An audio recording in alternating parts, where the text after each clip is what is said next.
Good evening and welcome to Wildcat Football here on Big Odie's Radio and WCHS Sports on YouTube. I'm David Hastings and I'll be bringing you the play-by-play action tonight. And sitting to my right, providing the color commentary, is Barry Miller. Emma Bryant will be roaming the sidelines, bringing us the pregame and halftime interview with Coach Willis. And the Wayne County Wildcats have made the journey to Moore County tonight to face the Raiders in the second region game of 2024. Wayne County fell last week 34-22 at home to Richland, falling to 0-3 overall, 0-1 in region play.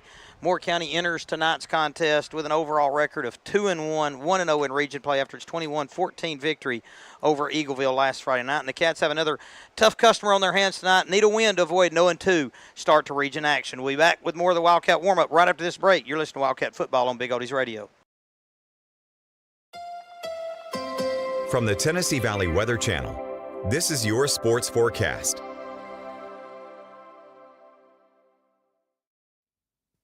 Fred Gossage here in the Tennessee Valley Weather Center on this Friday evening with your latest forecast update. And you know it's not too great of a night weather-wise for high school football out there with rain and thunderstorms around the area. They will continue through the overnight, off and on, in through the morning hours of Saturday before they become more hit and miss off and on through the rest of our Saturday into Sunday. Locally heavy rainfall through the overnight. Flash flooding concerns will continue with temperatures staying in the mid to upper 60s. Here's that Futurecast breakdown showing these bands, these feeder bands of heavy rainfall. Now, the tornado threat has diminished across the area because we've lost that wind shear, that spin in the atmosphere.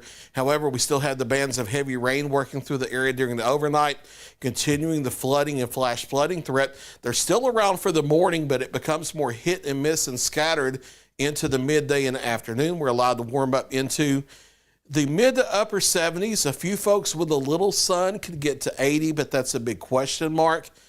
Off and on spotty heavy rainfall continues into Saturday night, and honestly, in the parts of Sunday, although it will be more spotty, the remnants of Francine get absorbed into an upper level low that sits over our area and spins over the weekend. So clouds and rain around, cooler temperatures through the weekend as well. Still a chance of showers from Monday. And I can't completely rule out a shower Tuesday either, even though we're becoming partly cloudy and mostly sunny. It's Wednesday and Thursday before I can finally take the rain chances off the board for a few days. So through the weekend with the clouds and the rain around, we're talking about mid to upper 70s. A few folks maybe near 80 is a maybe, especially on our Sunday when we get a touch more sun here and there. Sun increases a little bit as we get into early next week, so lower 80s. And then as we get partly cloudy to mostly sunny, mid to latter part of the week, we're back into the mid 80s or so. But no runaway heat here for the next 7 days, and we're starting to get out of that season for runaway heat is beginning to mid-September. Now, we can occasionally get a heat wave all the way into October, but for now, it looks like no runaway heat here anytime soon. 7-day forecast starts with your hour-by-hour breakdown of Saturday, and it looks wet at times, unfortunately. Locally heavy rainfall, showers and thunderstorms, and flash flooding threat continuing. Daytime highs mid to upper 70s. More of the same, but not as widespread with the rain for Sunday.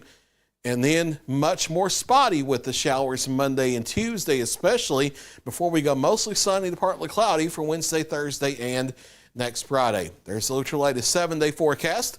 You can always get the latest weather information from the Tennessee Valley Weather Center by downloading the free Tennessee Valley Weather app. If you're watching this on your TV or computer screen, just scan that QR code there you see on the top right corner. Otherwise, if you're watching from your mobile device, check out your app store, Google Play or the Apple App Store, and search for Tennessee Valley Weather.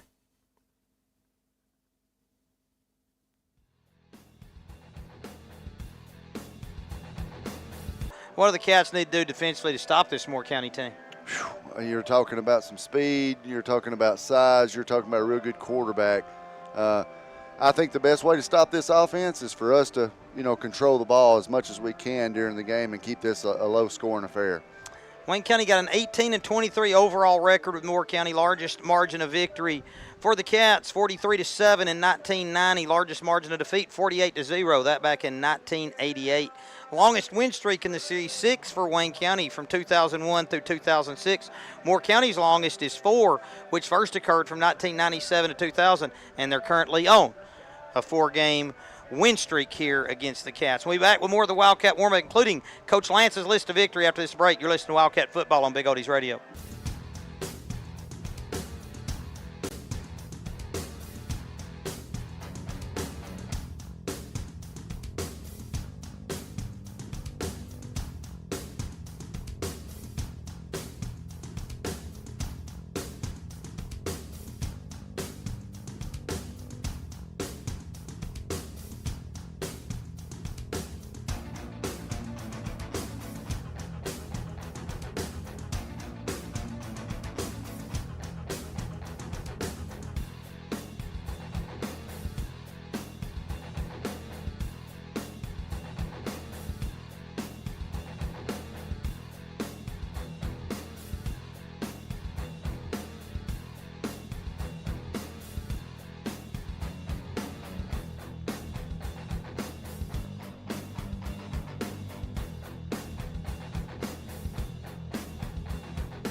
Welcome back to the Wildcat warm-up here on Big Oldies Radio. Still got over 17 minutes to kick off of tonight's game as the Wayne County Wildcats are here in Lynchburg to face the Moore County Raiders. And, Barry, you've got Coach Lance's list of victory for us. Yeah, and if you paid attention last week, you can probably already tell what one of them is. No turnovers tonight. Last night that could pretty much cost him the ball game. So he got no turnovers. Keep the quarterback in the pocket. He loves to roll left. We got a left-handed quarterback. You don't see that much, and he loves to get out to his left and throw it. And the third one is control the ball, control the clock. So those are our three tonight. And get a big, huge upset win tonight. Offensively for the Cats, they'll line up quarterback Case Butler, running back Drew Beavis, another running back Kason Castleman. Will Robertson will not be here tonight due to sickness. And, Barry, we're going to take our final pregame break here as they're getting ready to perform the national anthem. And so we'll come back after this break, and we'll carry you all the way to kickoff, also include Emma Bryant's interview with Coach Willis. You're listening to Wildcat Football on Big Oldies Radio. And your player. Our friends, our family, more than our children. Lord, we pray for their safety tonight, along with the referees and the coaches. Lord, we pray for no injuries. And Lord, we lift up to you right now and have some thankful hearts of our service that are serving in harm's way this very moment. Lord, we pray for our military services. Lord, we pray for our country. Lord, we thank you for Jesus Christ, our Lord and Savior. And all that we ask in his name, amen.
Welcome back to Wildcat Football here on Big Oldies Radio. We're still in the pregame, still over 12 minutes to kickoff of tonight's game. We'll have it with us here until kickoff. We'll have Emma Bryant coming up shortly with Coach Willis.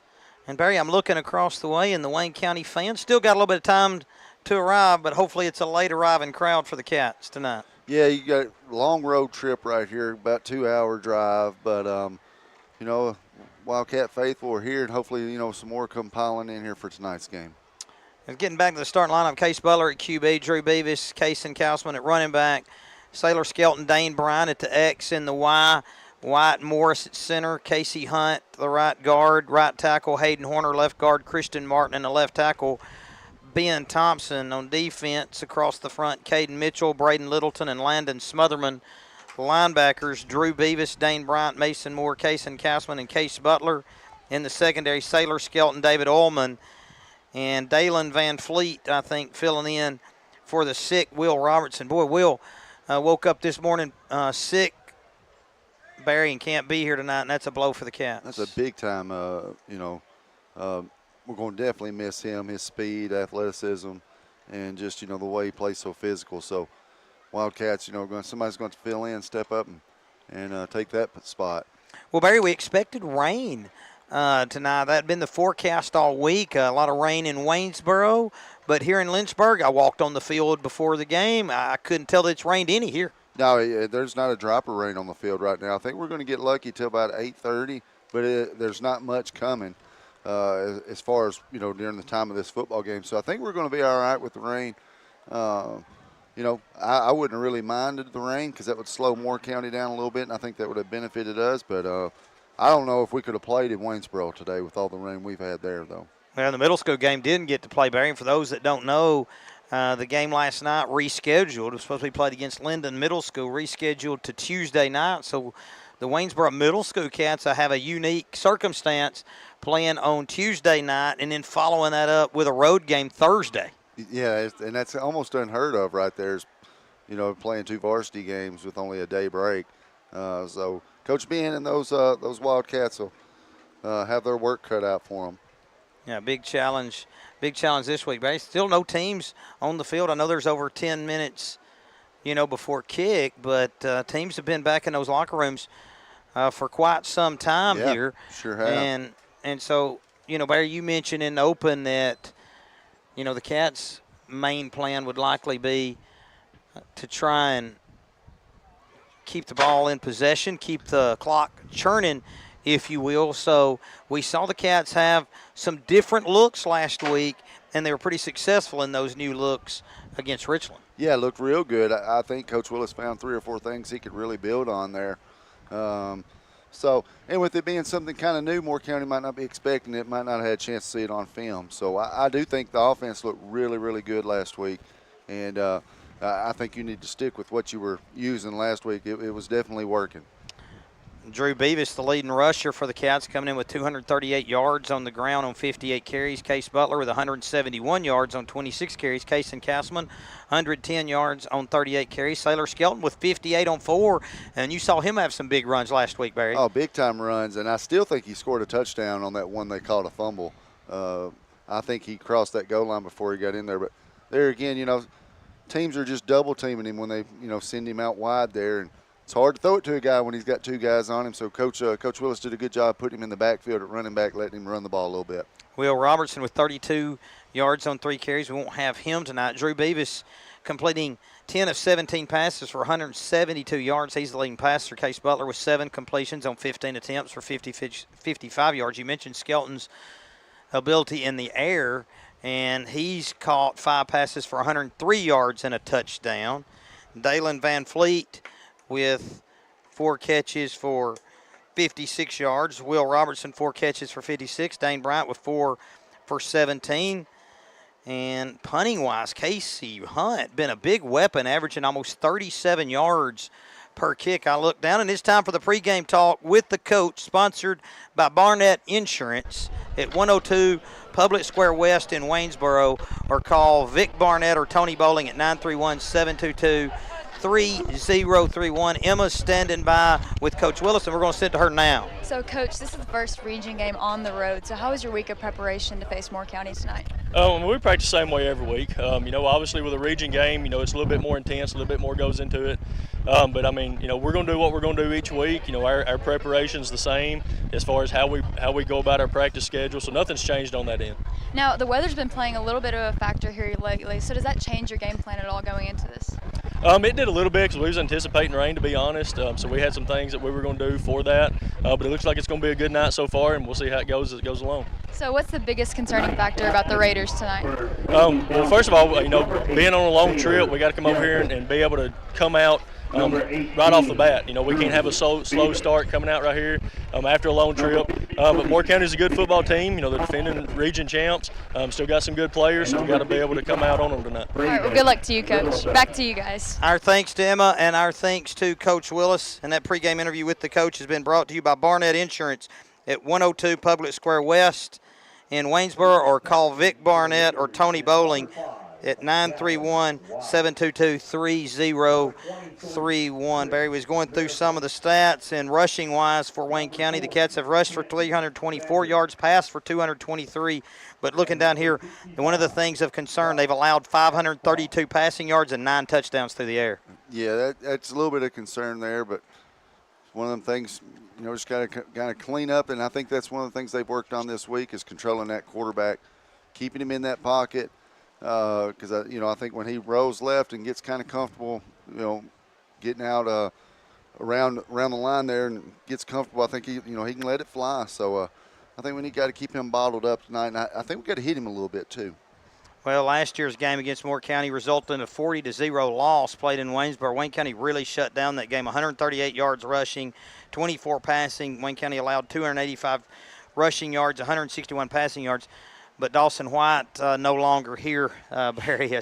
He was a load. Man, he was good. They've been good for the past few years. Even that playoff game we came up here for, man, they were studs then. So yeah, Dawson was a freshman that year. So thank goodness he's gone. But they still got some guys that can flat out go. So we'll have to fight that tonight.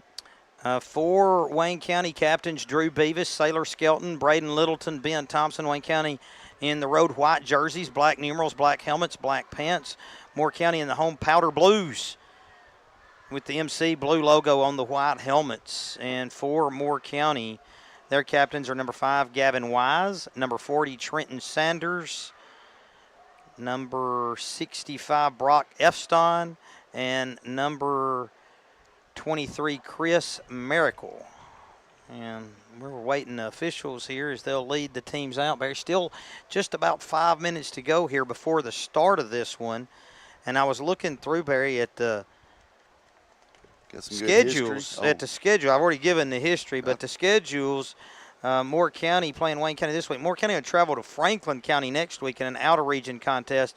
And then they'll host Cornersville and Collinwood back-to-back before going to Huntland for a region game, hosting Forest, and finishing up at Richland. I figure that'll be a pretty interesting contest, Moore County at Richland on November the 1st, last game of the season. Wayne County going to host McEwen next week, and then they'll travel to Eagleville for another region contest, host Huntland, host Cornersville, travel to Collinwood, and then finish up with an outer-region contest game at Liberty Creek, Barry. So this is the second road game for the Cats. The first one was the season opener, losing to Mount Pleasant. Got a chance to right things on the road, hopefully, tonight. Yeah, I think you come away tonight with a win. You shock a lot of people, and I think you open some eyes up to a lot of people. There again, the record doesn't speak how the Cats have been playing this year. You can take about 4 plays from, week one. Mount Pleasant was just better than us, but I think the rest of the way there, you take about 4 games each play, and if there's a different outcome there, I don't think we've lost but 1 game coming into the night. Yeah, Mount Pleasant, always a tough opponent. Wayne County struggled with Mount Pleasant for a good number of years, always play the Tigers earlier in the year, and Tigers seem to play really well at the start of the year, and that's a tough matchup. The last 2 weeks, winnable contests for the Cats for sure, just didn't quite go Wayne County's way. So you've talked about the morale. You've talked about trying to keep the team pumped up. I was talking to Baker Bryan on the field before the game, and, he's injured and unable to play, but he's really trying to preach to the guys, it's the next play, it's the next play. Don't try and play the last one and see what can happen from that point on. We'll see if that message comes through tonight. But if so, hopefully the Cats can have a good night. Yeah, and I think, that's Baker can't say it any more better than that.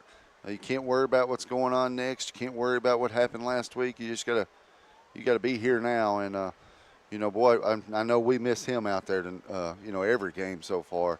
But I'm glad Baker's, getting in some guys' ears and, trying to keep these guys, keep their heads up. Kamen, Emma, Sarah Blackwell, Nate Beavis, Justice Bell, Brady T. Stooksbury. They're the spirit line for the Cats tonight. Barry, when I look down to the left. Yeah, in all honesty, you're talking about a 2-hour road trip, but we were thinking, rain. Everybody was thinking right. just constant rain. I mean, how many times did I text you this week and say, are we playing? Because I never dreamed we'd play, but the rain has definitely missed here. Wayne County wins the toss and defers to the second half. Been taking the football to start the two games, and that hadn't worked well, so Coach Willis is going to go the other way. So Moore County be receiving and moving left to right. I look over there across the way, and I see Big Ben Gallion, middle school coach. You talked about him having his bunch ready, and we've already had Briley Harris and Miles Prince standing behind us. They're on that middle school staff. But Barrett Gallion had the ACL surgery today, Barry, so our best wishes and recovery to our good buddy Barrett. Absolutely. Hope he recovers well and, hope it heals, 110% better than what it was. So be thinking about him. Wayne County ready to race to their sideline. The Cats will be on the far sidelines from where we're stationed here. If you're watching on YouTube. And Moore County going to race through the spirit line here just in front of us. And, I wouldn't be surprised, Barry, here on this opening kick if Wayne County doesn't have a little something. You noticed that opening kick at Mount Pleasant was a pooch kick that the Cats recovered. Well, I wouldn't be shocked if there's not something on here tonight. Yeah, I wouldn't either. I don't expect a true onside kick. Oh, no. But I think that pooch kick is wonderful, and I think it does a great job for us. So I wouldn't be surprised at all. Carden Venable doing our stats. He's getting a picture of the roster here. That'll help him. We appreciate his efforts this year. Had Carden and Ralph in the vehicle on the way out. Not much rain on us. Ralph entertained with some good singing to some of his favorite tunes. All right. You've been a witness to some of that. Oh, yeah. If you haven't heard him sing, what is it, The Ride? Well, I think it's this Cowboys hat. From Chris Ledoux. But his favorite song these days is by John Mayer. And it's a remake of the Leonard Skinner version, They Call Me the Breeze. And let's see if this breeze, there's a big breeze in the park tonight. John Harper mentioned that. And Wayne County going to be kicking into that breeze as it was blowing. It looks like it's still blowing the same way. If you look at the flags in the right end zone, Bryant breaks out like he's going to kick it, but instead it's going to be Hunt. Moore County got 3 people back. 3 people in the middle trying to guard against that pooch. And Hunt strides to it, and it's pooched off to the right side. Fair catch called for and made there. Oh, I thought a fair catch was called for, and then he took off running.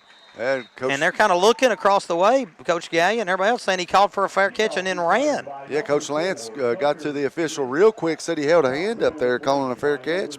And they're going to give him the ball to 41, no penalty. Official didn't see it, so. Well, you're in a bind there. That's a huge penalty.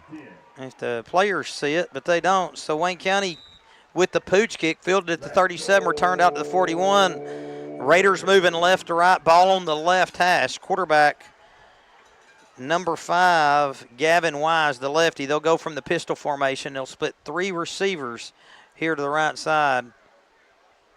Shotgun, there's the give up the middle and bounce into the outside. Wayne County trying to stay tough at the point of attack, and a good run there off the left side. Hit initially, Barry, and drives forward for a good 4-yard gain.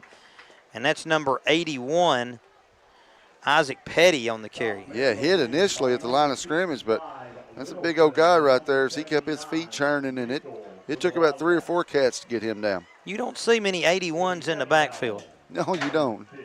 We're just underway, 11:27 opening quarter. Moore County 2nd and 6 from its own 45. Wise in the shotgun. Petty behind him. 3 receivers right now. They'll motion and go empty. As Petty a motion out to the left side, matched up there with Castleman. Low snap.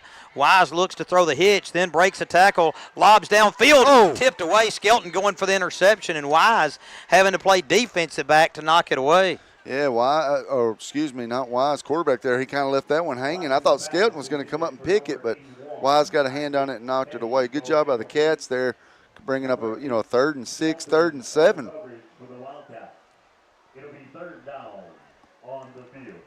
So Petty there on the intended reception. Like you say, Barry, had to turn defensive back. They're going to load the backfield up here. Logan Cashin back there. They'll throw here. We got 3 receivers to the right, 1 left, staying in the gun.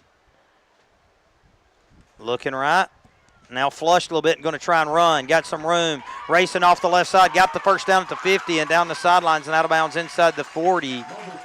Down into Wildcat 35. So huge run there by Wise, picking up the first down, as it might have been run people deep and I'll take off and pick up the first down. That's the way it appeared. It could have been, secondary did a good job right there. So nobody was open, but Wise tucked it and ran. But man, he had extra gear right there, so he looked pretty fast running the ball. Got some speed. They just signal the plays in here, Barry, from the sideline. And Wise will stay in the gun. Petty to his right. They'll go with 3 receivers right now. They'll motion Petty to the left. Man in motion, going to get the jet sweep. Ball's free on the ground. Wise picks it up. He's going to rumble forward, but he's going to be stacked up and drop for a loss back to the 38. And that'll go for a loss of 3 and bring up 2nd and 13. Yeah, had a guy in motion there, and I think it was a timing play where, as soon as the ball snapped, receivers there to pick it up, and kind of just, a fumbled exchange there. Moore County's lucky to get away with that football right there. As Wise bent down to pick it up and got immediately hit by the Cats. Cole Taylor is the one in motion trying to get that speed sweep, Barry, and miscommunication there in some way, or mistiming. They'll spot it back at the 39, so that'll go as a loss of 4, 2nd and 14. Wise in the shotgun, 1 receiver left, 3 right, 1 back in the backfield. There's the give up the middle and darting through a hole there off the left side. Finally wrapped up. Dane Bryant rips the ball away, and they're going to say he was down on the carry. That was number 11, Logan Cashin. Yeah, and I thought that ball was ripped out before he got down, too. I was immediately watching for it as the Cats were trying to strip it. That's going to bring up 3rd and 8 from the Wildcat 33. They called him down. Bryant doing a good job trying to get in there and rip it out. Bryant, a strong junior. Well, I think you're 4 down territory for Moore County right here. Wise in the gun, pistol formation, 3 right, 1 left. Wayne County nearly jumps off sides, but they have that yard gap, so they move, but not enough to break the line. Moore County looking to the sidelines. Longer snap count this time. They got it away with 1 second. There's the give up the middle. Cashin going to be wrapped up there by Littleton and thrown backwards, and it's going to bring up 4th and long. Good play there by the senior, Braden Littleton. As Littleton shedded the guard there, just, man, did he lay a big-time hit. Big play right there by the Cats. Got a 4th and 9 now. Huge play. Moore County trying to get that offsides call and not getting it really put them up against the play clock as they just got that play off, and Littleton anticipating the snap count in there to make a play. 4th and 9. Ball at the Wildcat 34. Got to get to the 25. Wise in the gun. Straight back drop, looks to throw, looking deep down the middle for the end zone. Got a man open. He's going to get turned around, and it's going to fall incomplete there in the end zone. Case Butler on the coverage for the Cats, and the Cats get a big stop on a turnover on down. Sure did. Wise had a man open streaking down the middle of the field. Just kind of bog. I think the rush of the Wildcats kind of made him rush it a little bit. And wide receiver kind of got turned around, kind of like an outfielder. If he gets turned around on a pop-up, there's not much chance of catching it. And great job by the Cats there to get a turnover on downs.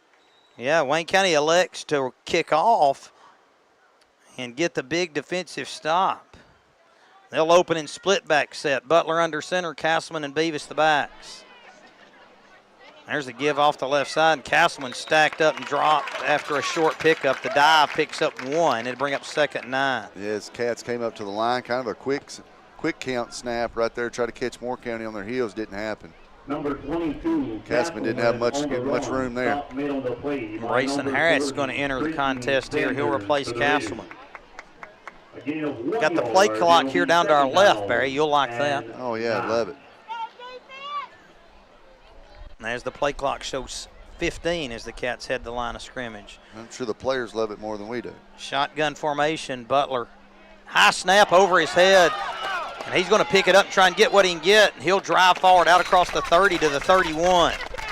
It's kind of a sloppy start right here for both teams as snap gets away from Case Butler right there. But thank goodness he was able to pick that up and not be a 7-yard loss, just a 5-yard loss as he picked up a couple of yards. Yeah, back to the 30. And it's going to be 3rd and 14. But we're not good from behind the chains, you know that. Maybe get a free 5 somehow, Barry. He's got to get somebody to jump off sides here. Maybe we can get a pass interference call here and get a first down. Skelton and Van Fleet split out wide right. Butler in the shotgun. There's a snap, fake on the give, looking to throw, under pressure, rolling right, dumps it complete to Bryant. Bryant going to be hit immediately and then drives forward for 1 yard out to the 33 and it'll bring up 4th down for the Cats. Yeah, Moore County kind of just keeping guys in front of them there. It's going to kind of let the Cats catch that short stuff underneath, and then they just close the gap real quick to bring up a 4th and 11. Looks like we're going to punt. Yeah, I would expect so. 4th and 11 from your own 33.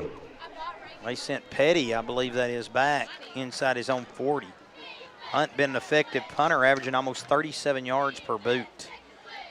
No rush, gets this one away, angles it away from the returner who makes the catch at the 33, makes a cut free across the 45, and a nice stop there by Brayson Harris just shy of midfield, and that was, in fact, Cole Taylor on the return for Moore County. Yeah, Harris there with a one-arm tackle. If he doesn't get him there, we might be looking at a touchdown right there.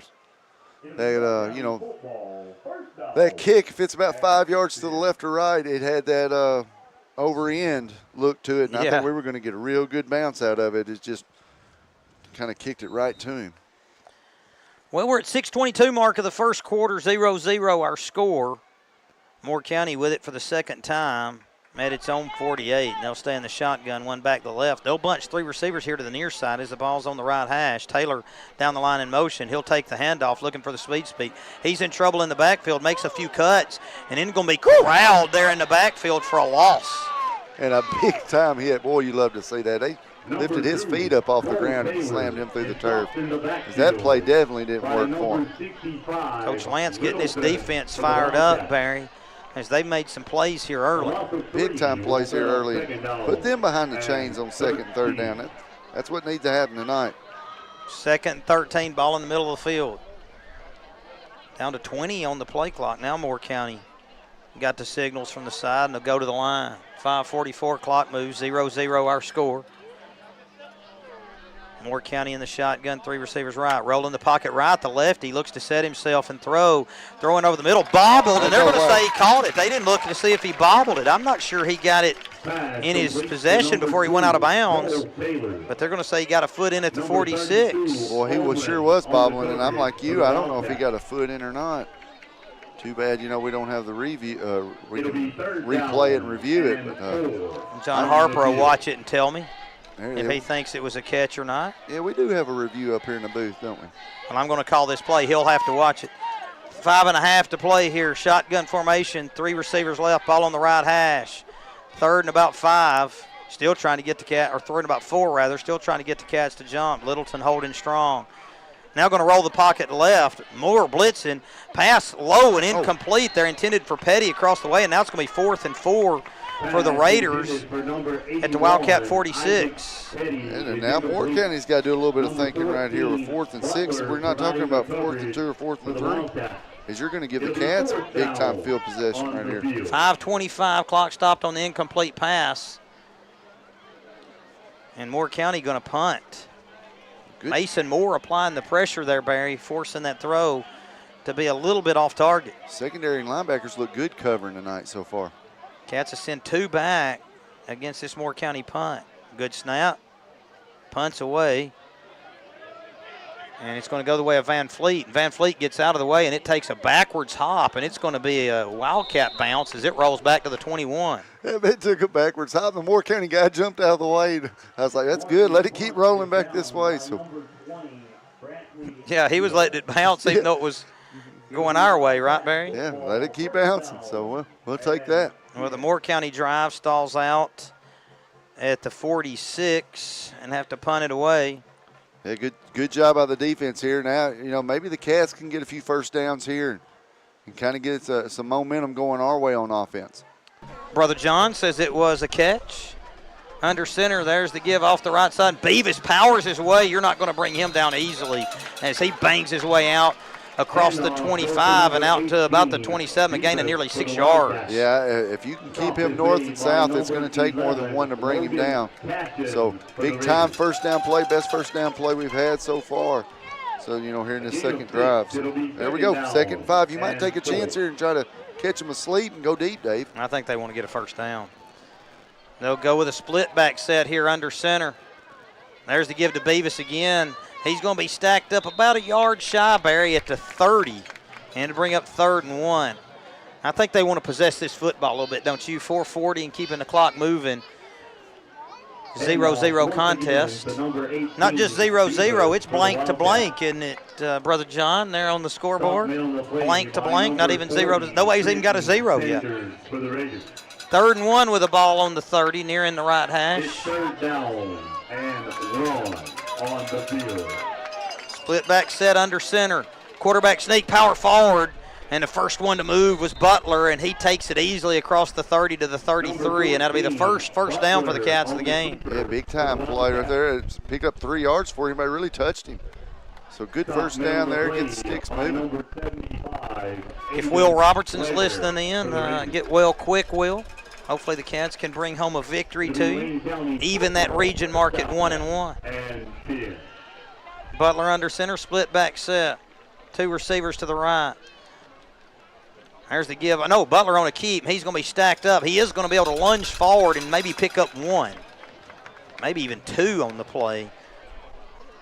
Yeah, It's always good just to get a look. He got 2, Barry, off the right side. At least turned that into a positive gain. Yeah, he had me fooled too because I thought he gave it to Drew. Of course, just give Moore County credit there as they stopped Drew and they stopped him right there. But got a 2nd down and 8. Butler going to line up in the gun here. Wayne County had the errant snap the first time. Good snap this time. There's the give to Drew, looking for him off the right side. Going to be submarined. He'll fall forward for 1. Now Wayne County in 3rd and long again as we near the 3-minute mark here of the first. 0-0 our score. Moore County's got 2 or 3 big guys on that defensive line there. Sometimes it's hard to move those big guys as Drew didn't have much to go there. Kind of just got hit the line of scrimmage and fell forward, got what he could get. Beavis checks out, 3rd and 7. Big 3rd down here for the Cats. I think if the Cats can get a good gain, you might see Coach Willis be tempted to go. There's the give to Castman, looking for room left. Got some yardage, cuts it. He runs right into that little sand spot at the 38 and then gets cut down shy of the 40. Yeah, you got a hole out there on the hash where it's kind of filled up with sand. He stepped right in it. You're right. Here comes the Cats punt team. This drive stalled out at the 38. Last drive stalled out to 33. Taylor with a good return last time. He goes back this time. Hunt ready to punt this thing away for the Cats. There's the snap. Not much of a rush. Hunt this time trying to kick it away from Taylor. Effective. Boots it high in there at the 30, and it checks up and tracked down and touched dead there by Peyton Griggs. A good, effective punt nonetheless there by Casey Hunt. Boy, yeah, and you're talking about keeping it away. He definitely kept it away as he kicked it about 20 yards away from him that time. Good job, Peyton, there of picking up the ball before it kind of, gave a bad roll like Moore County's kick did. So, hey, so far, if you like defense, right here's your game. These Cats have looked good and Moore County's looked good. We got my Uncle Philip Harris listening in, and we got Jonathan Haddock listening and watching, and Jim Pope and NJ Pope watching from home. Hopefully those guys are getting well. NJ scaring us this past Sunday with a little bit of a health scare with some blood clots, I understand. Hopefully he's on the road to recovery. Handoff left and busting into the secondary is Marikale from Moore County. He's across midfield and down near the 40 at the 43. So prayers and best wishes to NJ Pope. Hopefully the Cats can get you a victory, sir. Isn't that right? Big time run, Barry. That flipped the field as that goes for 27 off the left side for Miracle. Yeah, Miracle, he was hard to bring down. Man, they got some big guys, and they just got a lot of speed, it seems like. He got in that open field, and he was gone almost. 1:35, clock moves, 0-0 our score here in the first. Shotgun formation for Gavin Wise. Straight back drop, looking to throw. Here comes the pressure for the Cats. Throw bounced up in the air on the deflection, incomplete, and it'll be 2nd and 10. Boy, every time you see that deflection and it gets up in the air, you're just thinking a secondary guy's going to come get it and take it to the house. We just wasn't nobody around that ball on the deflection, but good job. Sarah Beth Turman watching on YouTube. 1:23 clock stop, Barry, for the incomplete pass. I'll call the score 0-0. Even though if you're watching on YouTube, you see nothing. Shotgun formation, there's the give. Powering is Marikell again through the line off the left side, inside the 30, cuts the outside. Skelton trying to hold on. He breaks that tackle, but Bryant Dane able to track him down inside the 20 and make the stop. Boy, Miracle just kind of like a pinball in there, so he's just bouncing off tacklers. Huge game for him. He's had 2 big gains right here on this drive. Yeah, I mean, the drive started at the 30, and Miracle with 2 runs, an incomplete pass sandwiched in between as it at the Wildcat 16. 1:13 to play here in the first. Maybe the Wildcat defense can stiffen here. Miracle certainly got less room to operate now. The Cats got less room to defend. 3 receivers to the right, 1 to the left. There's a snap. Miracle on the carry. He's hit hard this time and dropped coming in. Dane making the stop with some help from Beavis underneath. And it's going to bring up 2nd long. Boy, Adane with a textbook perfect tackles. He put his face mask right between his numbers. And, man, did he pop him. Underneath a minute to play, 55 seconds, and the clock moves in the first. Fast quarter. Wise with Marikell to his right in the shotgun. Low snap rolling. The lefty rolling right, looks to throw. Going to loft it to the end zone. It's going to be caught by Taylor just shy of the goal line as he was pushed out of bounds inside the 1. Van Fleet on the coverage for the Cats. Not much Van Fleet could do there. Kind of threw it where only Taylor could reach up and grab it. What a catch. I wonder how close he was to the line of scrimmage when he threw that ball. He was getting pretty close. That put the Cats in a little bit of a bind. A little bit. I think you've got some obstruction. You're having to lean over and look around. So that might be hard for you to see that. But I was trying to see you in the end zone there if you got in the end zone. He was inches short. They're still going to go from the shotgun, but they're going to get in the Wildcat with Petty. Snap to Petty, and he powers his way into the end zone with 33 seconds to go in the first quarter. Moore County on the board on the touchdown run by Isaac Petty of 1 yard.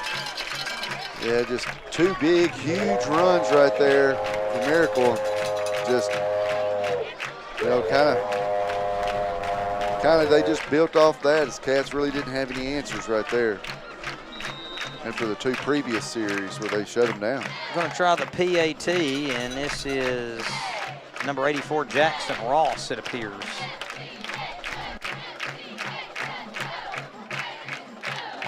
High snap, hold down, kick up and good. And it's a 7-0 Moore County lead here at the 33-second mark of the first quarter. That gets the Moore County faithful up. Barry, a 70-yard, 6-play drive, taking 1 minute, 25 seconds off the clock. Set up with the 2 long runs by Miracle. Also the pass play down to the 1-inch line, basically. Yeah, there again, though, Miracle, give him credit on that one. It's 2 big runs. But, I give the Cat defense credit right there. Moore County, we're talking about a really good offense here. And, defense has kind of kept them in check for the quarter. We just, need the offense here to do something. See if we can get in Moore County territory here and do something here on this drive. Well, it's been a while since we've had a kickoff return for a touchdown, hasn't it? Yeah. I believe Wayne County, Barry's still looking for its first lead of the season. And had a couple of chances here, had the football. Just unable to get it down in scoring position to this point, but a touchdown and a 2-point conversion here on this drive would do the trick. Ball on the tee at the 40 as Ross set to kick it off. Skelton back along with Castleman. again, no Robertson tonight. Ross kicks this to the left side. It's going to land and go out of bounds inside the 20. Let's see what Coach Willis elects to do here. Kickoff goes out of bounds. It'll be Wayne County football. First down. They could elect to make them re-kick, but As Coach Willis wants to. But they won't. They're going to put it at the 35 at the right hash, Barry. So 33 seconds to go here. Ball on the right hash. Wayne County with it for the third time, but now trailing 7-0. 7 to blank. Yeah, 7-0. That's all right though. We just gotta put together a few first downs. 1 or 2 is not good. We need 3 or 4 here. Butler under center, split back set. There's the give to Beavis. He's stacked up, still trying to drive forward. Whistles a blow after about a 2-yard gain. It'll bring up 2nd and 8. And I don't know, Barry, that the Cats are going to have any interest in snapping it again here, as they won't have to before the end of the first. Nah, you let that clock run here, but. Yep, that's going to take us, Barry, to the end of the first quarter with a score: Moore County 7, Wayne County 0. We back with second quarter action after this timeout. You're listening to Wildcats football on Big Oldies Radio.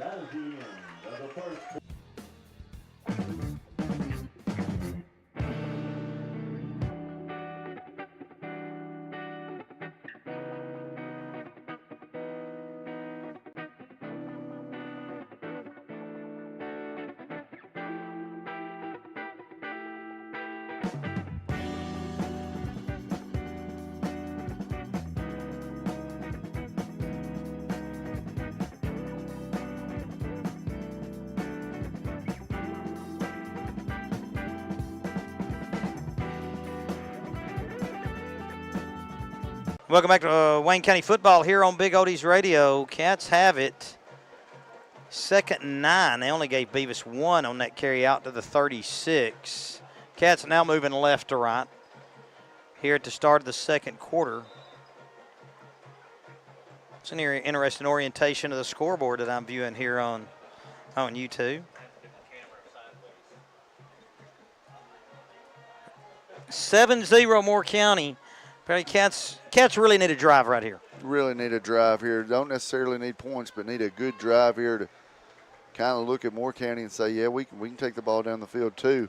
Now, don't get me wrong, I'd love to get some points here, but we need about 4 first downs here on this drive. Really need to move the ball.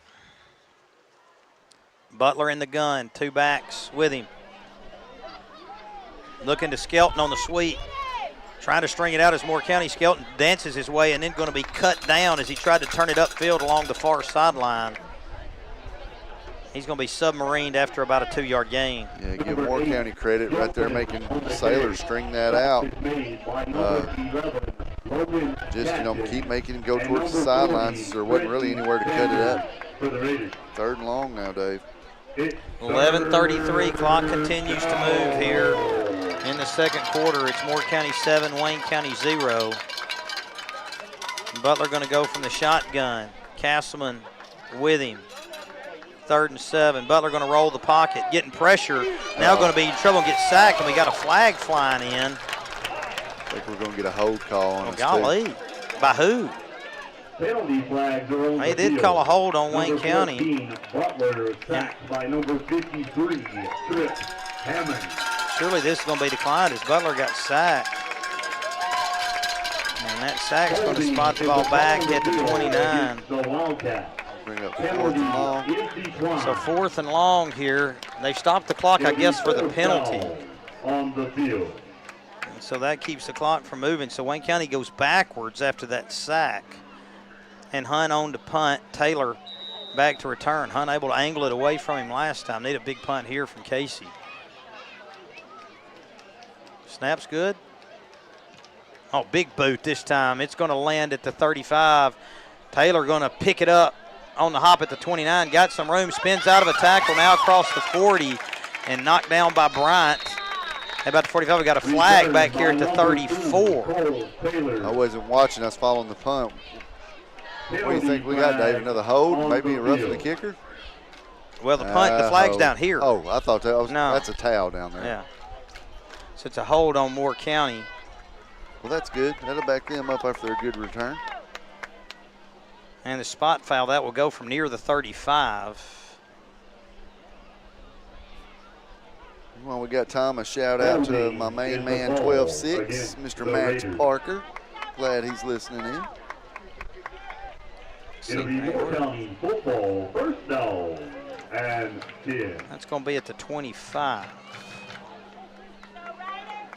That'll put the ball on the right hash at the 25-yard line. So Taylor originally picked up the ball at the 29, did get a good return out all the way across near to the 45, but wiped out with the hold back at the 35. So Wise, the quarterback, being the gun, they got Miracle behind him. We're blitzing. There's the give up the middle. Miracle going to be cut down this time. Mason Moore on the stop there for a minimal gain. And then we got a flag coming in late, Barry, after the play. Well, I kind of like our linebackers being aggressive here, kind of shooting those gaps. I like that. Don't sit back, just go get it. We got a dead ball, personal foul against Moore County, so that should mean the down should count. On the play against the Raiders. And that's going to be 15 yards back. I still haven't seen the down flip there. It looks like they're trying to. Yeah, that guy's trying. I think he's struggling a little bit. Or he doesn't really know. Well, they definitely are signaling dead ball. That means the play counted. This will be a half the distance penalty, so it should put it back at the 12.5. And somebody needs to tell Miles or somebody upstairs this should be second down. And somebody needs to tell that quarterback and center we need a snap over his head. Are they going to tell him second down or no? There we go. We finally flip it to second down. And Wildcats recover for a touchdown. 10:43 clock stops. Turnover, Dave. Turnover. Wise in the gun. One receiver right, three to the left. Straight back drop, looking to throw, going deep down the middle. That's going to be overthrown. Ullman in coverage there. Wayne County had Castleman underneath, Ullman over the top. The intended receiver there, Brantley Hill, falls incomplete, and it's going to bring up third and long, Barry. Yeah, and a good blitz on the edge right there from the linebackers. And an excellent job of covering there from your secondary. Well, you got to avoid penalties here, Barry, at all costs, as it's 3rd and 22. Yeah, you definitely flip the field position here. See if Moore County throws it or tries to give himself a little cushion. Well, watch Murray kill as he broke those two long ones. Certainly don't want that here. 3rd and 22. Beavis on the blitz. Rolling to his left. Wise, he's in trouble. Moore giving chase. He's going to be tackled. And I think they're going to blow him down inside the 5 as Moore fired up as he was able to drag Wise to the ground back at the 4 for a sack for the Wayne County defense. Wildcat's showing some speed right there, running a quarterback down. And yeah, he's trying to get rid of the ball, but like you said, Dave, he put him. Well, we got a flag for it here. What is this about? Moore was excited. I hope they don't get him for some exuberant intentional grounding. Oh, wow. Well, so they're going to wipe away the sack, but it's going to be the same result, basically, as it's loss of down.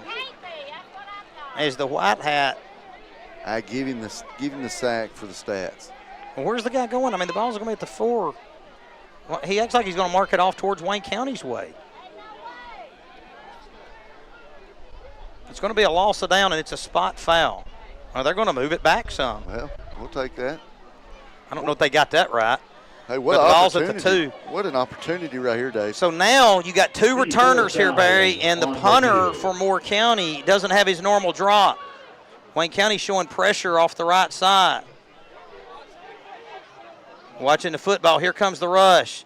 Gets it away. It's a high, short kick. It's going to land at the 35. Van Fleet going to pick it up on the stop at the 41. Get upfield, Dalen. Running left to right. He's in trouble back behind the 40. And now going to be stopped at the 39. Well, one of them plays, like you said, just catch it and move forward here. Kind of lost some yards there trying to get outside and run across the field. Well, you know, you can't really blame him for trying to make something happen. It was just, that was a very effective punt there by the Raiders, as it could have been disastrous, and Wayne County would take over at the 39. Yeah, can't complain. Good job by the defense there as they flip the field. And I mean, this is excellent field position right here to start this drive. We've got to make something happen here. Yeah, and Van Fleet just trying to get to his blocks and get up there, just couldn't quite get there. Butler in the gun. Beavis There's a fake, straight back drop, looking to throw. Got all day. Now it breaks down. He's in trouble, and he's going to put it down. Now he fumbles, and diving on it's Morris to save the day for the Cats. It'll go for a 6-yard loss. Yeah, Butler there had time, just couldn't find anybody. And, you danced around that pocket, them linemen get a shot at you. Sure did. But made him fumble. Thank goodness we got back on that. 9:45, clock continues to move. Skelton just now getting back to the huddle as he was on a deep route. Sometimes you just got to throw that up, see if Sailor can run under it. He'll learn. Butler standing back near the 50 as the Cats face second long. There's the give to Castleman. He's in trouble off the left side, and he's going to be upended. There at the 43. We're looking at about 3rd and 15. 3rd and about 14. 9:10 to play here. So the Moore County defense been dominant to this point, and the Cats just have the 1 first down. Been really good. But the Wayne County defense hanging in there for now. 8:55 to play. 2 receivers left. Beavis behind Butler. Fake on the give. Looking to throw. Dumps it to Bryan. It's going to be through his hands, incomplete. Now it's going to be 4th and long. And so this, you thought the Cats would take over in 4-down territory, and if you could have just got some plays, you had 4 downs. They hadn't had that. Right. But going backwards on the first one changed the scope to where the Cats have to punt. Yep, sure did. Yeah, I mean, you were looking at definitely 4-down territory, but I think this right here is a good idea to try to pin them down a little bit. Let's see if We let's might see have if a little Casey trick Hunt can get this. up her sleeve right here, though, Dave. Well, you never know. It's 4th and 14. They go to Beavis looking to throw over the middle. Got a man. It's caught. Here comes the fake punt. Wayne County. Oh, now it's a fumble late. Are they going to say he was down? They're going to say he was down, and they're going to give him the catch in the first down. Dane Bryan on the reception. Very nice call. You could see Beavis kind of sneaking in there to the up back spot, Barry. Yeah, And he made the throw on the rooster. And I think, sitting up here kind of has his advantage. It looked a little different there, and I thought, boy, I bet they're fixing to fake this right here. And what a play. Coach Willis with the fake punt. And that's right there's a big boost to your momentum. We'll score here, and who knows For what some might reason, the clock stopped. I do not know why. 8:41. Butler in the gun. Fake on the keep. Butler up the middle. Breaking tackles inside the 20, inside the 10, and now dropped. And they're trying to blow the whistle dead down here when Butler had the ball all the way inside the 10, and Coach Willis is hot. As he went all the way inside the 10, and the line judge over here blew the ball dead when Beavis didn't even have the football. Boy, that's when you know you're good right there, when you're pulling it and you're fooling the line judge. And so they're going to give the Wildcats the first down to the 13. It looks like now they're going to back it up some. What's going on here? The white hat and the official there across the way discussing things with Coach Willis. Now they're going to put it at the 15. It would still be enough for a first down.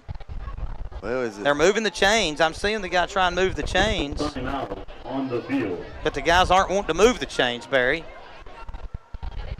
Seems to try to. So now we got 3 officials over here discussing things with Coach Willis.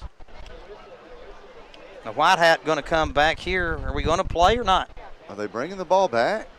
They got inadvertent whistle. Is that what that signal is? And so that cost the Cats 7 yards. It would have been 1st and goal from the 8. And instead, it's going to be 1st and 10 from the 15. I saw that happen with O when Owen was quarterback one time, and that's it. Well, Moore County's not going to be upset about it. No, they're sure not. I don't know why he would. I mean, geez, it saved him 7 yards. He ought to have been like, okay, thank you very much. Butler in the shotgun, Beavis to his left.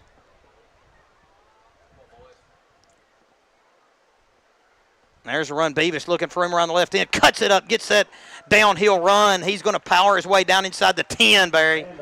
Well, I like that. He wasn't trying to finesse or beat anybody to the sidelines. He planted that foot, cut it up, ran over about 4 guys there. What good first down play right there. Well, you got second and 3.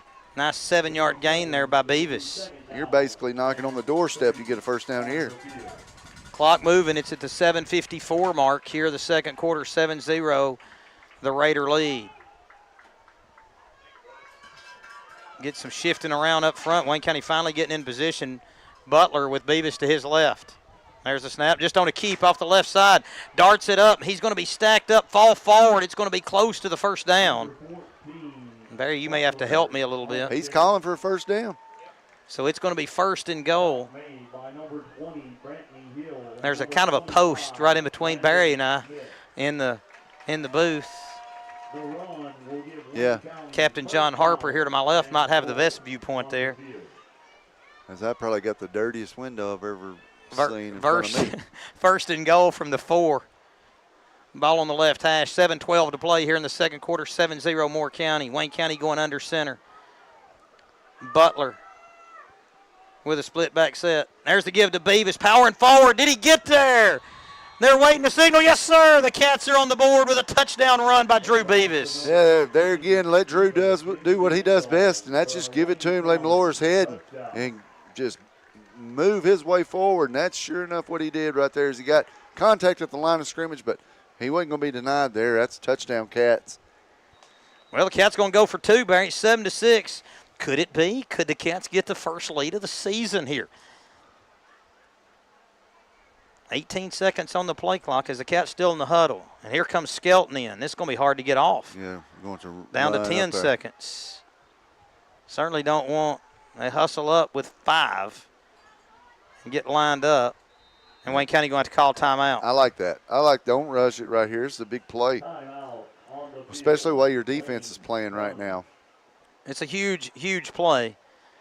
First half timeouts, not nearly as valuable as second half timeouts.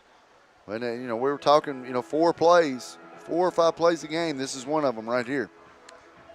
And it's thriller. We got a thriller on the game here tonight, Barry. 7-6. Friday the 13th, too. It's a Moore County lead here. I just hope we're not here close to midnight. I was waiting on you, Barry. I was waiting on you. I was waiting on you.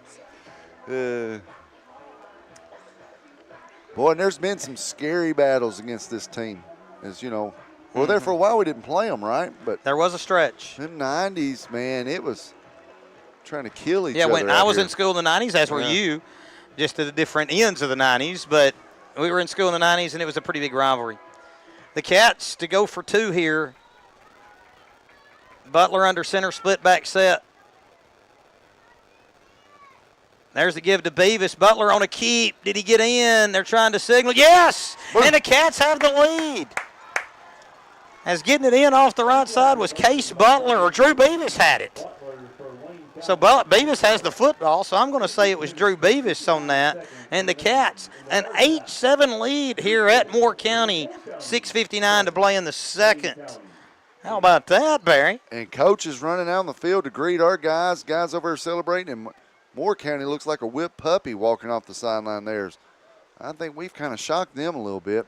Well, that touchdown was brought to you by People's Bank. Our name has said it all since 1890. 39 yards, 8 plays, 3 minutes, 9 seconds off the clock. 4-yard run by Drew Beavis, and it appeared that Beavis had it on the 2-point conversion as well. I think you were right, though. I think Butler had it, too, and I think there at the end, Beavis just said, give it to me, and Ryder kind of, helped push him into the end zone there for that 2-point conversion. Well, what about another pooch kick here and something good, get some good mojo right here and something good happen for the Cats here. Coach Blackwell, special teams. You can tell me, John, if you see. Okay. John was watching the replay trying to clear it up as to it was, but Beavis clearly had the ball afterwards, so that's a pretty good indicator. Casey Hunt with the ball on the tee at the 40. Moore County, they're more aligned better. They're prepared better for a pooch. Moore County, a well-coached team, Barry, and they've kind of got this. They've got a diamond shape here in the middle part with 2 people back. It's going to be hard to find a good place to pooch this one. But the Cats might try it nonetheless. You never know. Here it comes this way. It's a fair catch called for that time and made by Luke Stevens at about the 44. I like that kick better than the first one. 88 looks scared right there calling for a fair catch. We almost ran by him. But man, he was a little nervous trying to catch that ball. I think they found their guy they want to kick to tonight. I'd pooch it to him every time. And Moore County going to take over. The Raiders moving left to right, or right to left. No, they put that to 46. Okay. Big Bro corrected me. I said Ryder again, talking about Case. The same family. Yeah, can't help it. Wise in the gun. There's the give to Miracle up the middle, and he's going to be stacked up near the line of scrimmage and driven backwards. So good adjustment there by Wayne County. And that's going to go for no gain. It's going to bring up 2nd and 10. Cats are playing well up front, not giving them anything really as far as the give goes up the middle. Was that Mitchell there that just basically swallowed that play up? You know, everybody said be worried about 75 for Moore County. Yeah. We're wearing him out right now. Aiden Blair, the left tackle there. Moore County trying to give it a little flinch up front. They're going to fake the jet, throwing deep. Now breaking down and going to run with it is Wise. Moore breaks down, tries to force him out of bounds. It'll do so as Wise crosses the 50 and out at the Wildcat 48. It'll go for a 6-yard gain. It'll bring up 3rd and 4. It shows you, what a weapon you have, a quarterback that can run. You got deep routes all over the field. There's a lot of green there if your line can't get to the quarterback, and that's what he saw there. Good spy job there by Mason Moore, as he was able to recognize that and keep that from being a bigger gain, Barry. Yeah, big-time tackle. 3rd and 4, Wise in the shotgun. 6:14, clock stopped on out of bounds. 3 receivers right, 1 left. Rolling the pocket right, lefty thrower Bryant trying to give chase, breaks it down, force it up the middle, and Wise knee touches, but not until he'd had a first down across the 45 and down near the 43. Yeah, he never even looked like he was going to throw that ball. I think that was a planned run all the way along. Because usually, if you got a lefty and he's running right, he's going a lot slower just in case he needs to set his feet. He was sprinting that whole time. 5:50 clock moves. Second quarter action. 8-7 the Wildcat lead, Barry. It feels good to say.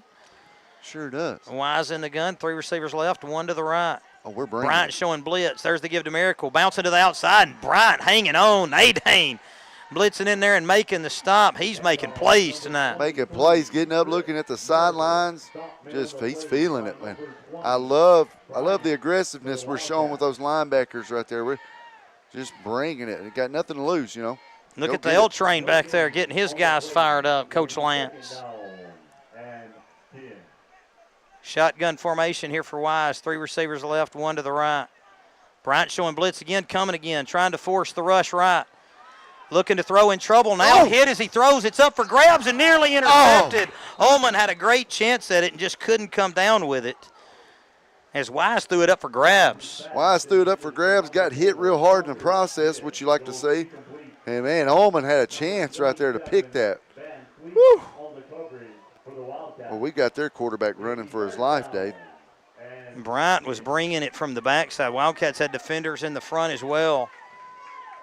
Moore County's got something to think about here if they don't pick up some yards. 3rd and 9, clock stopped, 4:59 on the clock. 3 timeouts for the Raiders, just 2 for Wayne County. Play clock down to 15 as Moore County heads to the line. Now down inside 10. Let's get to him right here. Miracle beside Wise. Snap. Wise rolling right. Looking to set himself, looking to throw long. Launches it up high. Got a man open, but it's going to be overthrown, incomplete. And it's going to bring up 4th and 9. Ooh, yeah, and if you're Moore County, you got a punt here, I think. And they are.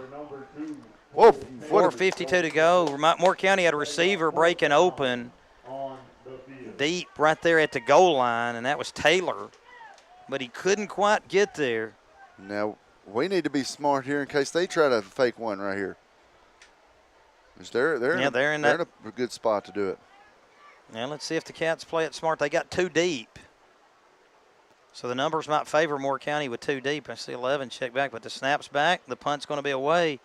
A high, short kick here toward the Wildcat sidelines. It lands at the 35 and takes a massive bounce forward and bounces down to the 22. Guy kicks it 8 yards in the air, and it rolls 30. Unbelievable. Boy, good job of the defense this half. Man, they own them basically. Great job. Secondaries look really good. And we've getting pressure to that quarterback. Wayne County only gives up 11 yards that drive. Take over with 4:40 to go at, Barry, is that the 22? Yes, sir. Boy, I'd love to see us finish out this half right here with the ball. Butler in the shotgun with a give to Beavis. Beavis pounds his way off the left side, and he's going to be dragged down across the 25 at the 26. Well, it looked like to me somebody grabbed a face mask there, or maybe they grabbed a collar of his jersey. I'm not sure. Jason Ray's going back in the vault as he texts me talking about 1985. In 1985, he says the Cats went to Moore County, got win one of the year, Muddy Night. Felt great, he said, coming off a 1-9 season from the year before. Sure did. 2nd and 6, 4:08, clock moves after the gain by Beavis. Butler in the gun. And there's the give to Beavis. Free off the right side. He's got the first down a little bit more. And he's tripped up. And he's just going to have the first down at the 32. Well, lowered his shoulder there and made that guy regret coming up hitting him. Yeah, you're going to know you tackled Beavis on the night. Well, it's most physical I've seen us play all year. So we're kind of just doing a little bit of everything. Well, if you're Coach Willis, you got an 8-7 lead. Moore County still got 3 timeouts. You're getting the ball coming out at the half. You'd certainly like to keep this ball in your possession. If you score, awesome, but you certainly don't want to give it back. Beavis in the gun, or Butler in the gun. Butler on a keep up the middle, breaking tackles, driving his way out across the 40. Good read there by Case Butler as he faked it to Beavis going left and kept it for a nice gain. Yeah, Case Butler, good job right there. Guys are starting to key on Beavis, and he just pulls it. And, man, sophomore, so he's young. If he can get about 15 or 20 pounds on him before next year, he's going to be something to deal with. Butler in the gun, Beavis to his right. There's the give. Beavis looking for room around the left end. He's got some. Barrels his way across the 45. 2:54, clock a stop for the movement of the chains as Beavis has the first down. Yeah. Wayne County picking it up in chunks now, Barry. Picking it up in chunks and just playing, here it is, come get it if you can, stop us. And I like it that Drew kept that ball in bounds. Keep working that clock, let that clock keep running and running. Jeremy Butler listening, watching in. He's remembering Coach Richard Moffitt, who was at Wayne County as a head coach in 1985, and then he later came to the Raiders as a coach. Straight back drop there over the middle. Butler looking to throw, and it's going to be intercepted. Well underthrown, caught there at the 30. Skelton was double covered, and now on the return inside the 40, and he's going to take it all the way back, Barry, inside the 20, inside the 10, and now to the end zone. Got a flag. Goes number 20. Brantley Hill, a flag here near midfield, as Hill had taken it back 70 yards. 2:08 to play here before the half. I don't know. I guess we were trying to surprise them there with them thinking we were going to run the clock out, and Case, just not much there. Sometimes you just got to eat those. Taking a chance. Well, the call's against Moore County, Barry, so that's going to wipe out. It takes the touchdown away. That's huge. That's going to wipe out the touchdown return, and this will be marked off from the spot of the foul, and it'll go back to the 43 of Moore County. So the drive stops on the INT.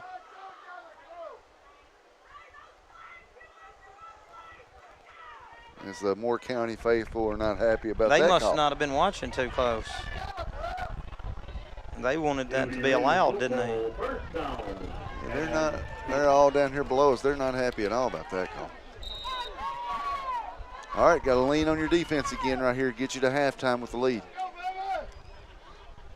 I'll go with a tighter formation this time. Wise in the shotgun. Oh, had some early movement. They got away with that, so maybe the faithful aren't too mad. Throwing it out of the backfield, and it's going to be incomplete. I don't think the receiver was expecting that. Case Butler running man for man there forces the incomplete pass. Yeah, and he's been overthrowing guys all night, and I contribute that to the pass rush we're getting. If he didn't overthrow that one, that was going to be Case Butler's hands. As Butler was running step for step, Barry, with Tucker Smith, the intended receiver. 2nd and 10 for the Raiders. Clock stop with 2:01 to play here before the half. Play clock down to 15, and the Raiders now to the line of scrimmage. Yeah, Moore County will probably call timeout here. Well, no. They don't huddle, so Wise in the gun. Straight back drop, looks to throw. Got some time this time. Pass complete at midfield to Petty. Petty on his feet at the 45, breaking tackles, and finally dropped it to Wildcat 44. Moore County rushing up to the line right here. They wind the clock. We're still waiting on that turnover for us. 3 timeouts for the Raiders. 1:43 clock moves here in the second. Christian Martin going to check in up front. He'll replace Caden Mitchell. 1:29 clock moves. Shotgun formation, Wise. 3 receivers left, 1 to the right. Wise on a straight back drop under pressure now. He's going to launch it here to the sideline. It's going to be out of bounds, incomplete, and it'll bring up 2nd and 10. A flag here near the 50. What we got here? Please be a grounding call. Ineligible downfield against the Raiders. We got some rain coming in here, Mr. Harper. I don't know if that's going to get your equipment, but I can feel some rain coming in. Illegal man downfield. Back him up. That'll move it back 5, because at this point the yardage is more of a concern really than the downs, given there's 117. Right. I think our buddy across the way was expecting that to be about a 3-yard penalty. So it's going to be 1st and 15.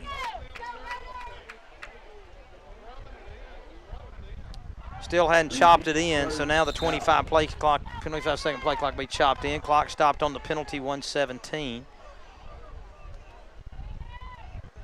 Wise in the gun. Takes a straight back drop, looks to throw, got time, now flushed out, and he's going to run. Now throw high and incomplete, intended for Taylor. He just threw a bullet, and Taylor couldn't get his hands up in time. Yeah, definitely threw a bullet right there. And a little high sailed on him a little bit. Good job, Cats, again. Defense is holding up strong here. Incomplete. Let's put it back at the 49, guys. There we go. We got the spot back at the 49 like we need. 2nd and 15, 1:10 clock stop on the incomplete pass. Yeah, let's see if Wayne County can force a turnover here back. That'd be nice. Moore County still with 3 timeouts. Wayne County with 2.